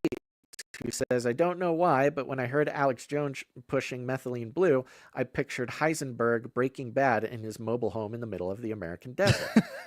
Yeah, it's basically the same thing. Yeah, same thing. Yeah, homemade. 785 says, all I care about is feeding the ducks. Yes, feeding the ducks, the best royalty-free stock music that comes with the streaming software that has now become an anthem for Canary Cry Clubhouse, Basil's Bunker, all sorts of stuff. 509 on the same topic says, last week's Clubhouse on false prophets was the most on-point call-in show so far, in my opinion. Points made, callers, time management, etc. Thank you for adding time management onto that list. I appreciate that. That's certainly a concern when I'm doing something solo. I just like talking to people for as long as they will possibly speak. But yes, the last Canary Cry Clubhouse was absolutely excellent. The Canary Cry Clubhouse show is really coming together, really forming into an excellent, honestly, a little break from news later on in the day, but also an excellent time for producers of the show to call in, people to discuss things. Of course, Gons, we premiere your Beyond the Verse videos. We discuss it, a truly fruitful, in every possible way, use of our time. And so thank you, everybody. I recommend, if you haven't done it yet, catch a Canary Cry Clubhouse. Of course, catch it live, but make sure to listen to them when they get posted on the RSS feed. Absolutely. Couple more here. Let's see. Let's do this one. 317 says, "Hi guys, did you hear about American Idol's Easter episode last Sunday? They actually did feature several popular Christian artists. Many of the contestants sang Christian songs, and Carrie Underwood ended the show with 'How Great Thou Art.'" Yeah, I saw this being a big deal. It's funny because it barely registered a little bit. However, American Idol, obviously spiritually a problematic concept for a show. Problematic name, spiritually. Don't idolize. No idols in the shows like American Idol. Like, oh, okay, well, all right. But you can see, as we see in so many different ways, from the White House to culture to online culture to mainstream culture to even news at this time, a tremendous turn towards Christianity. And I mean Christianity as a religion, the religion of Christianity. Of course, we want to keep our eyes open. We want to keep our spirits, on point to really pay attention. Because, of course, when institutions start promoting Christianity and using Christianity, that's where the risk of Christianity being used as a control mechanism, psyop, things like this. It's happened throughout history. So it happens all the time. Yeah, we want to keep our eyes open for that. But surely at the same time, there's quite a resurgence in people's individual spiritual lives, people getting saved, and that's all beautiful as well. But yes, when American Idol goes Christian, that's very interesting, especially on Easter, because, as we know, last Easter, thanks to Biden, was Trans Day of Visibility. This was a very interesting thing for him to do on Easter, like the one most important Christian holiday. And this year, totally different, top to bottom. It's almost like they let Biden do all that as a setup to have this Christian Day or something. I don't know. It's like there's a plan or something. Almost too perfect, huh? Almost too perfect. Gotta stay frosty with that kind of stuff. So there you go. Two more here. 406 says, "Much love from Ben L." Thank you very much, Ben L. 616 says, "Whoa, it's Wednesday already, my dudes." I know, I'm telling you, I didn't even know it was that. You didn't even realize it earlier. Yep. So 678. Okay, here's an update we were looking for. 678 says, "Still waiting, big fam. Prayers for little baby Bella, Canary Zuzu, for God's hand to be on her, and my wife for a very safe and speedy delivery. Thanks, Capos. Love from the ATL." Okay, thank you for this update, because I was looking for this. Their little baby Bella Zuzu is the next Canary baby to be born. She was, I think, scheduled to be born on Easter. And here's the update, but not yet born. Okay, a couple days late. Just had to cook for a couple more days. We're praying for you, little baby Bella Zuzu, as well as your mommy and daddy. Can't wait to see you here. On that note, we received a fun piece of art from the one, the only Sir Dove. Sir Dove, he's back. Sir Dove, we must show this right now, and we must honor the Sir Dove. One art piece from Dove. It's good to see Sir Dove in our spreadsheet of art, and yes, he sent a photo of, I believe, one of his newest little baby. His new baby, yes. The world is not ready. The world is not ready for all the Canarians being born. There's a whole generation. There's a whole generation. Raise them up in the way they should go. Little baby canaries being born all the time. This is very cute. And this little baby, who's sitting on a rug, a very colorful, flowery rug, is wearing the Tweet Tweet Hungry Boys baby onesie that went out in the Canary Cry supply drop. I had totally forgotten about this product that had gone out. And yeah, it occurred to me that this Tweet Tweet Hungry... Am I getting this right? This is right? This went out in the supply drop? Or did he make this? He might have made it, but I know we talked about it at some point, and sometimes Sir Ike, he just does things if we mention it. So yeah, I'm actually not remembering. This may have gone out in the supply drop. I remember talking about it. It may also have been that Sir Dove just got it made, maybe through Sir Ike or something. Either way, we got all these Canary Cry babies. We got to get the Tweet Tweet Hungry Boys Canary Cry onesie out there to, I mean, there's a whole generation. We need these to be, there's the Canary Cry T-shirt council where people can rep Canary Cry out wherever they go. And what's better advertising than an adult wearing clothes is a baby wearing clothes. Everybody wants to look at the baby. You got a cute baby. We got to get this Tweet Tweet Hungry Boys thing on your baby. And to protect the baby's anonymity, Sir Dove has drawn a cute little canary face. Sorry, this is the dove face, the cartoon dove face on his baby dove. Yeah, you don't need to. There's no covering up. This is just Dove's baby. This is just how the whole family looks. That explains his style. Yeah, that he's not drawing in a cartoonish style. He's just drawing in the style of how his family looks. It's hyper realism from Dove. Yes, very good. Thank you, Sir Dove. And Sir Dove also is the one who created the beautiful thumbnail art, Gons and Basil duo art. This is in line. This is so hot right now, of course. Maybe missed it by a week or two. But you have the truth of the matter, which is J.D. Vance is Basil and Gons. You got J.D. Vance with the VR headset, the googly eyes. You got J.D. Vance Gons with the prayer hands hat and the glasses. This it's about time that the Canary Cry producers inserted Canary Cry into the broad appeal of the ongoing J.D. Vance identity memes forever. And he even put the blue background, which is a great callback to the famous blue background for the original one. Thank you, Sir Dove, for that. Thank you, Sir Dove. By the way, the J.D. Vance memes got brought back up over the weekend, obviously, when he was the last person to meet the Pope before the Pope passed away. Yes. But the action figures are fantastic. Have you seen some of these? The J.D. Vance Kiss of Death action figure with him as a Grim Reaper holding the Trump Bible. That's hilarious. So anyway, good job, Sir Dove. Good to see you, and good to see your family is doing well, and we miss you. That's right. Here. Now, while we're on the topic, the Gons prayer hands hat, we're trying our best here. We should have been doing this forever, but I'm doing it now for the Canary Cry supply drop. I want to pitch the Canary Cry supply drop. Do not move away, because I am here to tell you, give you a hint as to what is coming up in the Canary Cry supply drop. It's usually been a surprise. People don't know what's coming, and it's very fun that way. However, we've had some people who are very sad that they did not know what was coming in the supply drop, because if they knew what was coming in the supply drop, they would have signed up. That's not necessarily what we're shooting for with the spirit of the supply drop, but that's okay.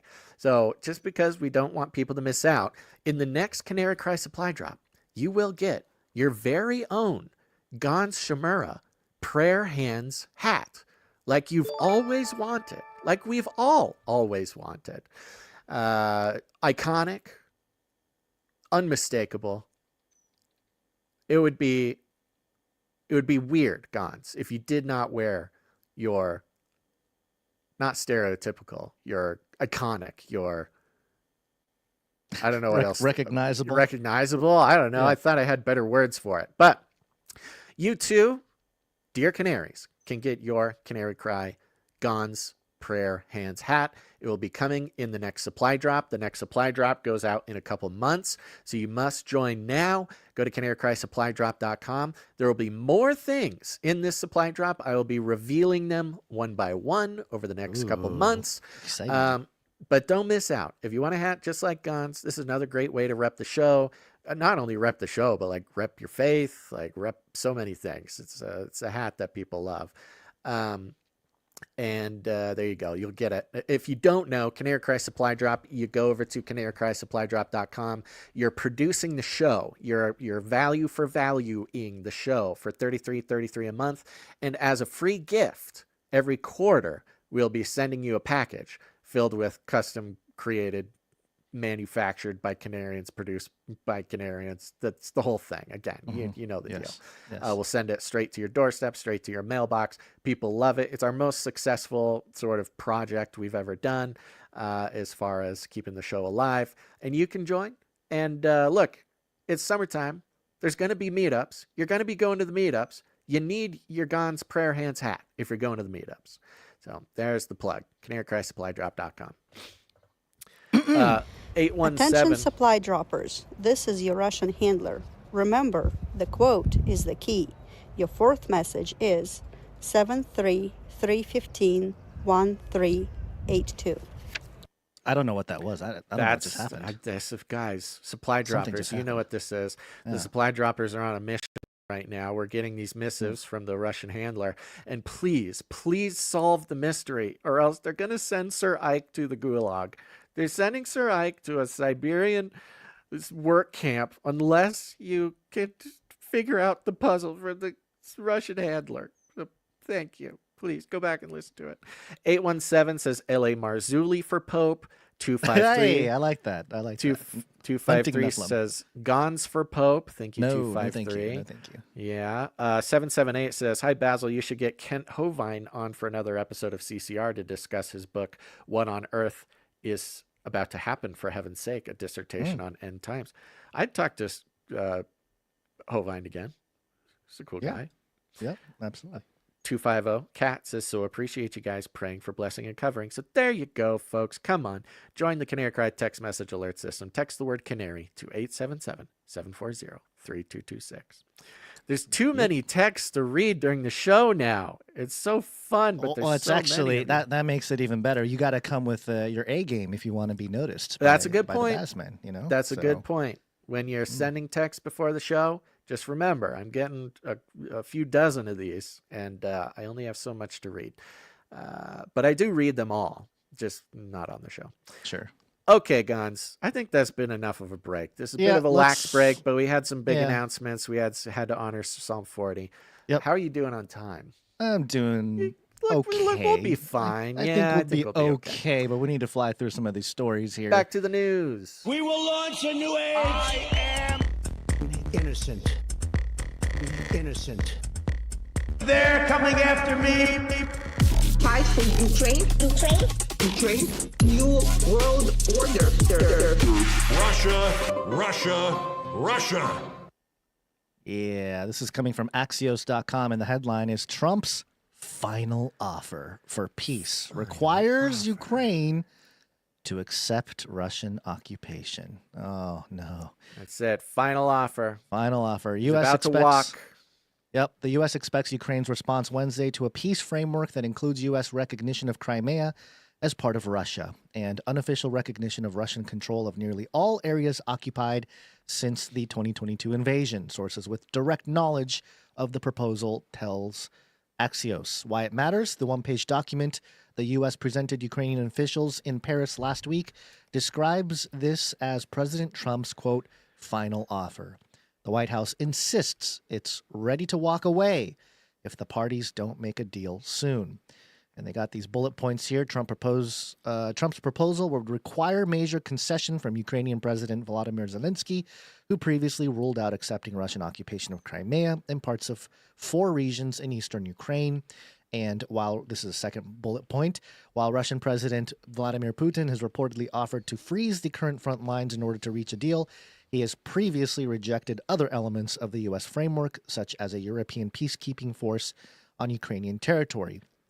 Bulletproof number 3, source close to the Ukrainian government says Kyiv sees the proposal as highly biased towards Russia. Quote, the proposal says very clearly what tangible gains Russia gets, but only vaguely and generally says what Ukraine is going to get, end quote. And it goes through more details here. I don't know if we have to get too deep in there unless you got something. No, we don't. I'm going to link a quick little video. Okay. Where are we on this Axios? I'm going to put it on the word Axios here for you. This is a snippet of Marco Rubio. Marco Rubio was putting in no unclear terms just where we're at. This is just 1 minute and 40 seconds here. I have not been able to watch this one all the way through because I'm just pulling it up now, but let's see what he has to say. Hopefully the audio is good. He's outside, tarmac. Yeah. Usually audio is bad when this happens. Yeah, I think it's important to remind everybody that the Ukraine war is a terrible thing, but it's not our war. We didn't start it. The United States has been helping Ukraine for over the last 3 years, and we want it to end. But it's not our war. I want everyone to understand that. And the reason why I make that point is the president has spent 87 days at the highest level of his government repeatedly taking efforts to bring this war to an end. We are now reaching a point where we need to decide and determine whether this is even possible or not, which is why we're engaging both sides.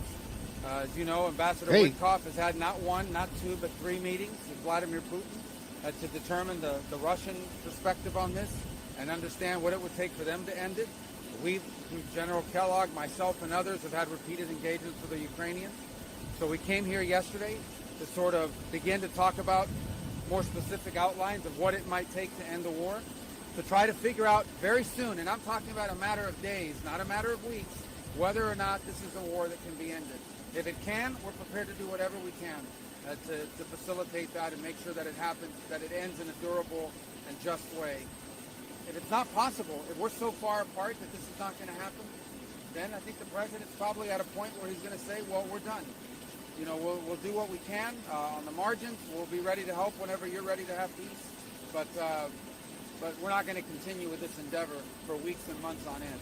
So we need to determine very quickly now, and I'm talking about a matter of days, whether or not this is doable over the next few weeks.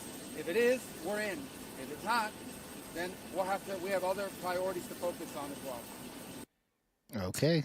Yeah. So, they really are coming at this like, this is it. We're just done. Now, of course, this is just the next step in the very formulaic art of the deal. I mean, it's while Trump and every single move he makes is inflammatory to a maximum degree, the mistake is thinking that it's not supposed to come off that way. And, in the art of the deal, you got to be ready. You got to be ready to walk away. That's like the whole thing. You got to be the one who wants to walk away, which seems to be at the position that they are at now. And yeah, at the same time, I can understand how Zelensky is, and Europe really, are both, they're not really feeling like they are winning anything right now. As far as we can tell, for the most part, the offer for Ukraine and Europe is, hey, people can stop dying, and the U.S. will come in. We'll have an interest in the minerals in the country. The war will stop, and we'll be there with you, and we can just stop. Whereas with Russia, the deal includes letting Russia have what they have. That includes Crimea from the early 2010s, which, again, this is sort of honestly almost ancient history. However, it probably doesn't feel that way to the people who are directly in the situation. But you got to remember, Russia annexed Crimea, moved in around 2014. Then there's been a civil war in Ukraine. Of course, the American-installed government has kept whether it's civil strife or violence or civil war going on in Ukraine from 2014 until present. That's specifically around the Donbass region. And this was basically, Ukraine and Russians fighting over how of the country gets run. And it was one of the stated reasons why Russia came in and did what they did in 2022 was to save these two regions from being attacked by the Ukrainian government, because those regions apparently, as it is written, the regions of Donbass and a couple others consider themselves, some of them, not all of them, but large portions of them, considered themselves more Russian than Ukrainian. The American-installed Ukrainian government did not like that, and so there's been violence within the country of Ukraine. Well, the deal as it stands now, as we understand it from Trump, is Russia maintains everything they've taken. They've taken Crimea, they keep Crimea. They've taken the Donbass, they keep Donbass. But that's it. Then they stop. Everybody goes back to whatever business as usual means over there. And the problem is, as much as Europe wants to go to war, and, if they don't get this war, they'll make their own war. They're putting together their own military, stuff like that. We are at the position in the art of the deal where Trump's ready to walk away. And that includes not sending any more money, not sending any more weapons. I believe the last approved Biden aid packages are set to go out this month or something. And then that would basically be it. Europe, Ukraine, they'd be on their own, which is obviously not a great position for them to be in. Now, on Carolyn Levitt's X account, she posted a truth from Donald Trump, just to get the Donald Trump, I don't know, PR blast on this. Says Ukrainian President Volodymyr Zelensky is boasting on the front page of the Wall Street Journal that, quote, Ukraine will not legally recognize the occupation of Crimea. There's nothing to talk about here, end quote. This statement is very harmful to the peace negotiations with Russia in that Crimea was lost years ago under the auspices of President Barack Hussein Obama, and is not even a point of discussion. Nobody is asking Zelensky to recognize Crimea as Russian territory. But if he wants Crimea, why didn't they fight for it 11 years ago when it was handed over to Russia without a shot being fired? The area also houses, for many years before, quote, the Obama handover, end quote, major Russian submarine bases. It's inflammatory statements like Zelensky's that makes it so difficult to settle this war. He has nothing to boast about. The situation for Ukraine is dire. He can have peace, or he can fight for another 3 years before losing the whole country. I have nothing to do with Russia, but have much to do with wanting to save, on average, 5,000 Russian and Ukrainian soldiers a week, who are dying for no reason whatsoever. The statement made by Zelensky today will do nothing but prolong the, quote, killing field, and nobody wants that. We are very close to a deal, but the man with, quote, no cards to play should now finally get it done. I look forward to being able to help Ukraine and Russia get out of this complete and total mess that would have never started if I were president. Gotta end with that, of course. It never would have happened. Yeah, so we'll see. I'm currently trying to keep my eye out. You know, they mentioned that they were hoping to get a response by today. I am not seeing anything breaking. We've got a few minutes left in the show, so we'll see what breaks. Yeah. When you say break, you know, it could also mean actually broken. Maybe Zelensky is actually broken. Yes, both ways. I'm sure the whatever the biolabs were going on with in Ukraine, that's all settled now, so they can get out of there and not have any now that consequence. COVID.gov has COVID.gov is up and running. They don't need those biolabs anymore. So well done. All right, we'll keep an eye on some of that stuff. There is something I wanted to talk about here real quickly. Let's see. What was the thing? Oh, it was the space Pope reptilian thing. Space Pope reptilian? Yay, there it is. I know you covered it on Monday.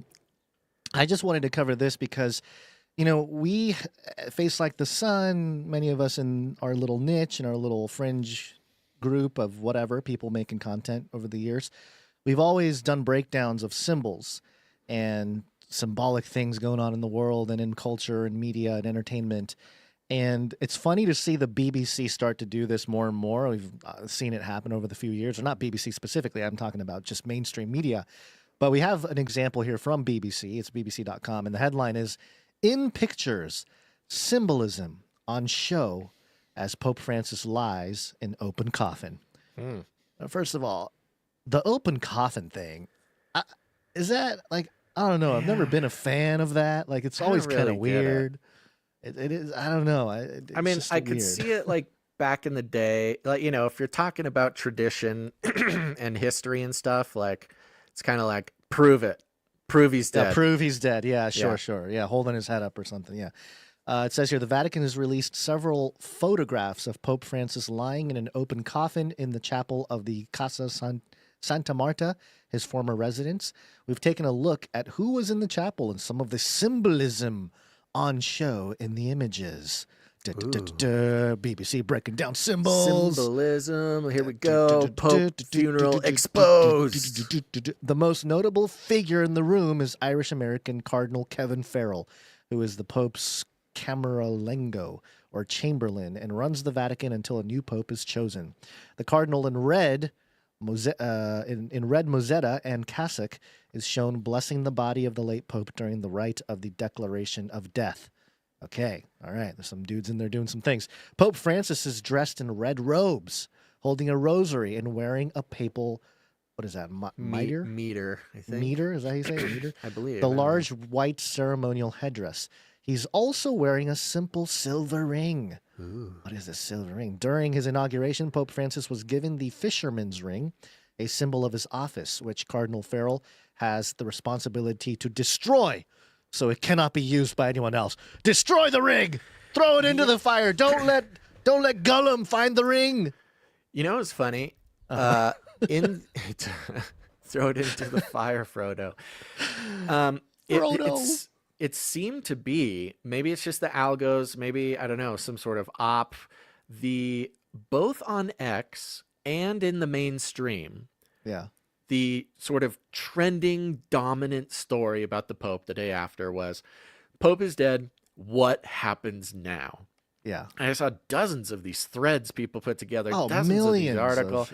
What of happens now? And it included things like, this guy has to destroy the ring. He's the ring. Got to destroy the ring, and then they do this, then they do that. But this sort of hyper vigilance, hyper interest in the ritual, the spectacle, the symbolism, the esotericism, which makes sense to us. I mean, that's always what we've been interested in. But we were there for the last Pope. I mean, this is interesting. It's weird to have now been weird fringe podcasters through two different popes now. Oh, we're going to see our third pope during our tenure as podcasters. That is crazy. We have to. It must be done.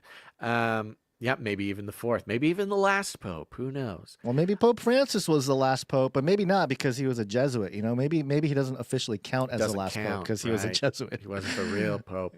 By the way, I saw some people. We did go over the prophecy of the popes a little bit on Monday. But I saw some people commenting they would like us or you specifically to go through it, and I just wanted to let people know. Are we letting them know? Go on. Yeah. I'm putting together a little mini flyby thing for Friday on that. Yeah. I don't think it's going to be super in depth. There's just so much on it already. No, but you've got details in there that we didn't cover. Yeah. We'll throw some things in there, and it's a friendly reminder too. I mean, not just the late Dr. Tom Horn and Chris Putnam's work on the prophecy of the popes in their book. Petrus Romanus. Episode 19 early, of Canary Cry Radio. Go check it out. Early stuff. But also the Vatican, for the last couple decades has been talking about extraterrestrials, what that would mean, does it affect theology? And they're kind of positioned themselves as the leaders of the conversation for astrobiology and things like that. So you're talking about the Vatican. The Vatican, yeah. So, just keep that in mind as we see all this stuff taking place here. A couple more things that the article points out. One of the significant changes in tradition is the coffin that Pope Francis will be buried in. The coffins used for previous papal burials consisted of 3 nesting coffins made of cypress, lead, and oak. But Pope Francis asked to be buried in a simple wooden casket. Wow. So humble. So humble, Pope Francis. The nesting caskets are crazy. Like, okay, we do a regular casket, then we put that casket in lead and seal it so you can't rise again. And then we do that in another wooden one.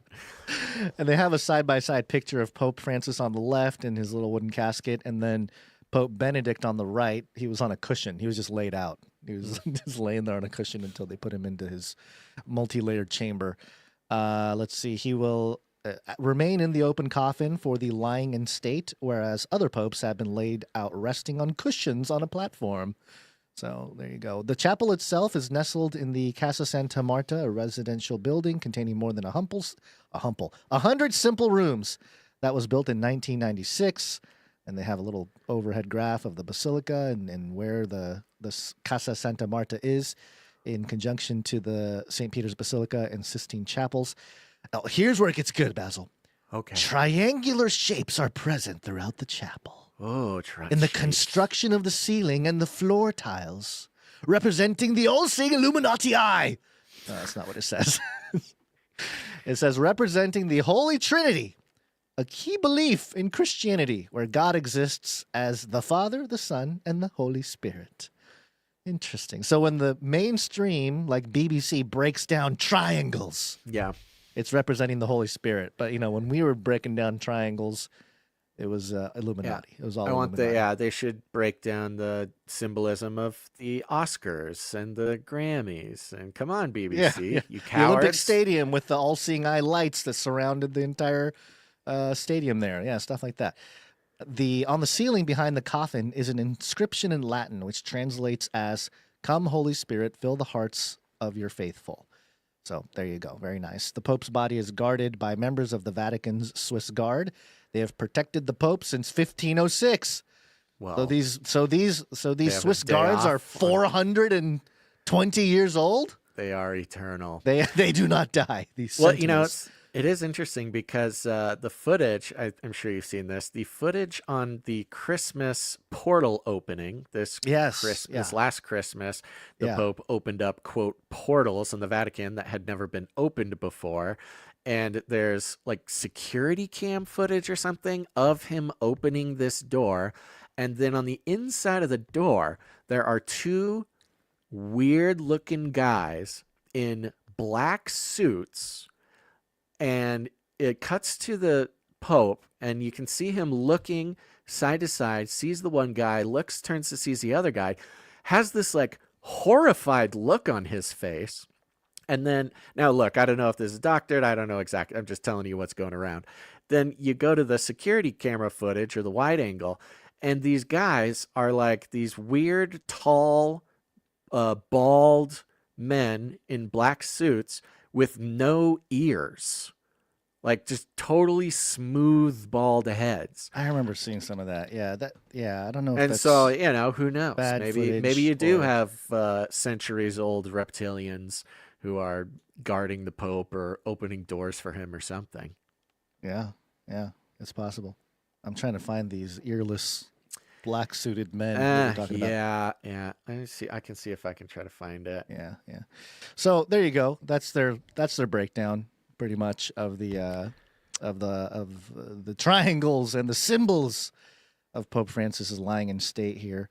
It is weird how they do that. I mean, I guess it's tradition, but yeah, interesting how in the background, you have a cross, and BBC didn't go, look at that symbol. Yeah, the they don't mention the symbol of the cross. Yeah, it's just the triangle. The triangle is what we want to focus in on. Means God. It means God and Christianity. Okay. All right. Thank you very much for that analysis there, mainstream media, BBC. So there you go. We'll keep an eye on how this whole thing plays out. I'm sure next week. What is it? 9 days since the passing. So sometime next week they're going to start getting on the process. Tuesday or something. Tuesday or Wednesday or something. So yep, we'll keep track. I do have this video if you want to look at the lizard people. I'll look at it later because I'm pretty short on time here. But no worries. I do want to touch this real quick. Geoengineering. It has begun. This is coming from theguardian.co.uk, and the headline here: Geoengineering, UK scientists to launch outdoor geoengineering experiment. Blocking sunlight can temporarily slow the climate crisis, but the technologies remain highly controversial. Is this the one where they're going to dump sulfur into the sky? Is this the same? So there's a few different ones. I mean, there's sulfur, there's aluminum to reflect the sunlight. There's so many of these different things. Yeah. The experiment will be small scale and rigorously assessed according to Advanced Research and Invention Agency, ARIA, the UK government's agency backing the plan. It will provide critical data needed to assess the potential of the technology. The program, along with another £11 million project, will make the UK one of the biggest funders of geoengineering research in the world. Yay! Geoengineering is controversial, and as in some previous planned outdoor experiments have been canceled after strong opposition. Most geoengineering proposals aim to block sunlight reaching the Earth's surface, for example, by launching clouds of reflective particles into the atmosphere made out of poison, or using seawater sprays to make clouds brighter. Sure. Yeah. Sure. Seawater sprays.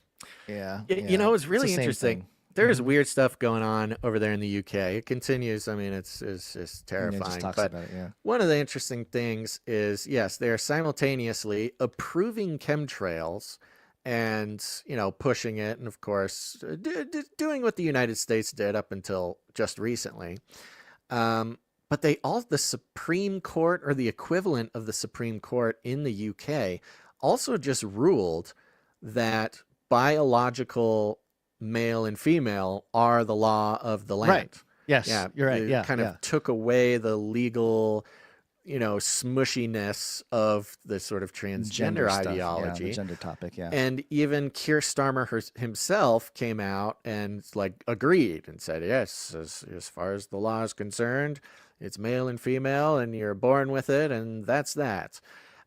Which is, being celebrated as a huge deal for a lot of different groups. And I sort of saw it specifically connected to J.K. Rowling, who is, wasn't she some sort of wasn't gender she terrorist. Yeah, didn't she have like a picture of her with a cigar or something? Maybe it wasn't a cigar. Maybe it was like a glass of wine or something, celebrating the Supreme whole Court thing. I think it was a cigar. I think she was smoking a cigar. Might as well. Let me try to Sometimes a find it. cigar is just a cigar, Cons. No, I know. I'm just saying. She was No, that celebrating. was as well. a joke. That was what's that guy's name?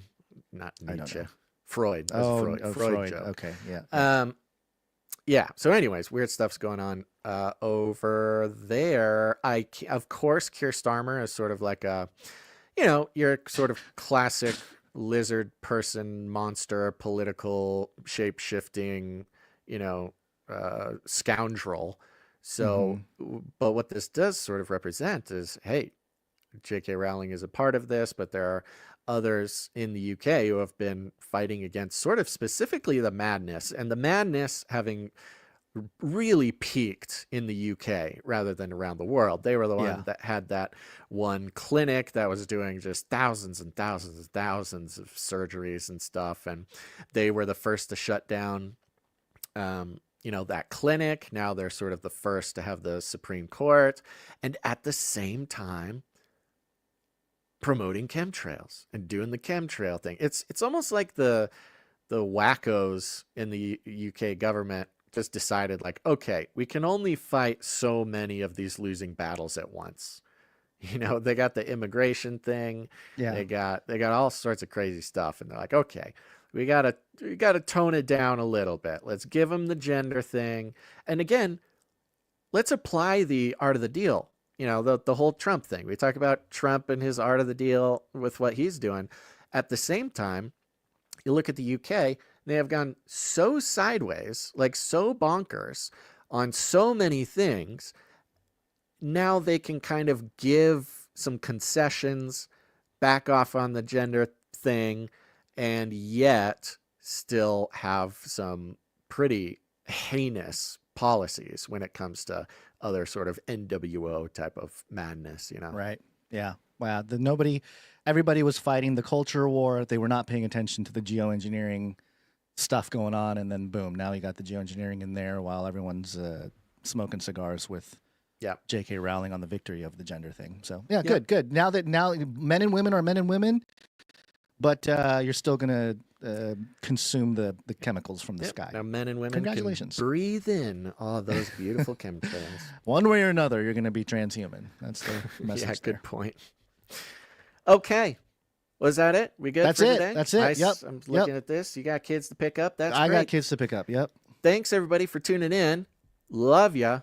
Producers, best people in the world. They get what's going on. They are participating in, honestly, one of the most effective rebellions, I think, against the sort of beast system, mammon-worshipping advertising industry that has ensured that corporate interests and therefore globalist interests have had their tentacles in alternative independent media for way too long. So value for value is a practical, effective way to push against that, at least in our own community, and encourage that to spread. Honestly, the fact that the value for value model has worked for us has been a huge factor in telling that story, telling that success story to other people, other shows, other podcasts. We should become podcast consultants, really. Just people should pay us. Well, so we sure. can tell them that's true. How to value for value. We should do that. But it is the success. It is the producers of this show making not only just this show, this community work, but proving to other shows, other communities, other whatever, that it is possible and is real. Because as you can see with Chris SHILLZILLA, he's still not convinced, but one of these days we'll convince him. And remember, these are producers coming in with their time, their talent, or your treasure. Thank you for coming in for all of the different ways that you come in. Let's take a second. We'll thank the Clippies.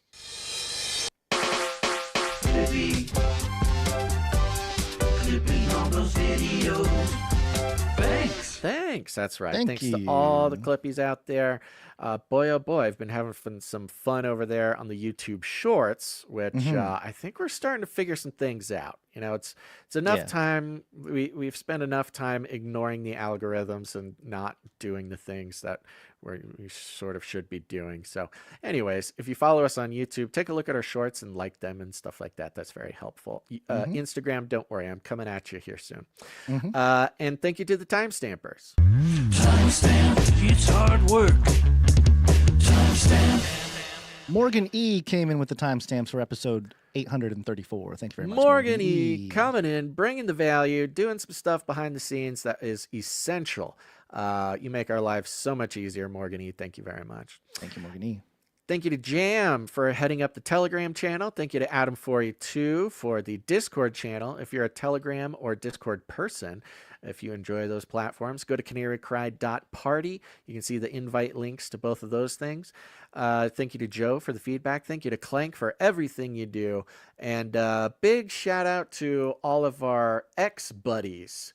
Our ex-buddies. I don't know what our ex-people are doing, but they are, I'm looking at our ex-buddies, Wheezy, Gato, others, and they're getting tons of followers. I think Wheezy has more followers than me now. So it's very appreciated when you guys interact with our stuff. Of course, Sir Darren, Night of the Hungry Panda, getting some retweets from Pie Daddy, AID.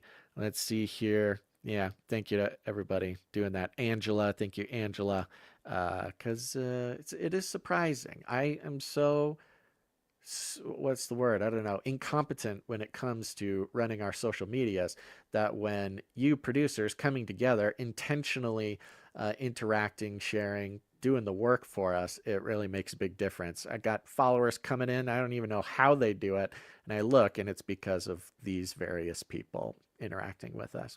And other than that, don't share this show. Whatever you do, do not share the show. It is not free. Well, it is your show. You can share it with whoever you want, but don't do it. This is a very special, secret place filled with important information that if this information got out to the rest of the world, it would make their brains explode, okay? It's for their own safety that you keep this show special and secret for you. But we do call it rattling cages, and all you got to do is walk right up to him, grab him by the cage, and then you shake it. The end of the world occurred pretty much as we had predicted. I want to shake things up, stir up some controversy, rattle a few cages. Hey, stop that! You'll never silence me. I'm the last angry man, a crusader for the little guy. Leave the bird alone. Never. Rattle a few cages. Rattle a few cages. The human race will have every opportunity to improve. And if they don't? Ask Noah. That's right. Just ask Noah. Gons, you got any last words? Let's see. Happy YouTube co-founder uploads first video day in 2005. So 20 years since YouTube started. Oh, wow. And National Hairball Awareness Day tomorrow, folks. Oh, very good. Yeah. Gons is reading that off of the Canary Cry calendar, which will go out to all the supply droppers at the end of this year. So go join the supply drop. Get your Gons Prayer Hands hat, canarycrysupply.com. And of course, one last time, do it now. The show's over. You got time. Text the word Canary to 877-740-3226. Say hi to me. I will read it. I will love it. Other than that, folks, thanks for tuning in to this episode of Canary Cry News Talk. Make sure to tune in next time. Canary Cry Clubhouse is tomorrow. Make sure to tune in then. But until then, think outside the cage.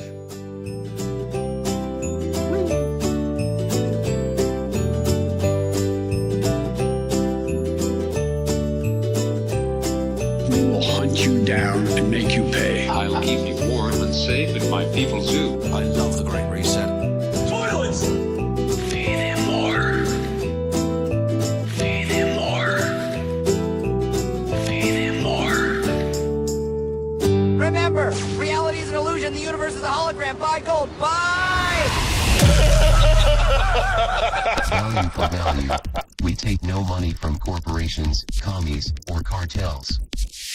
Canary.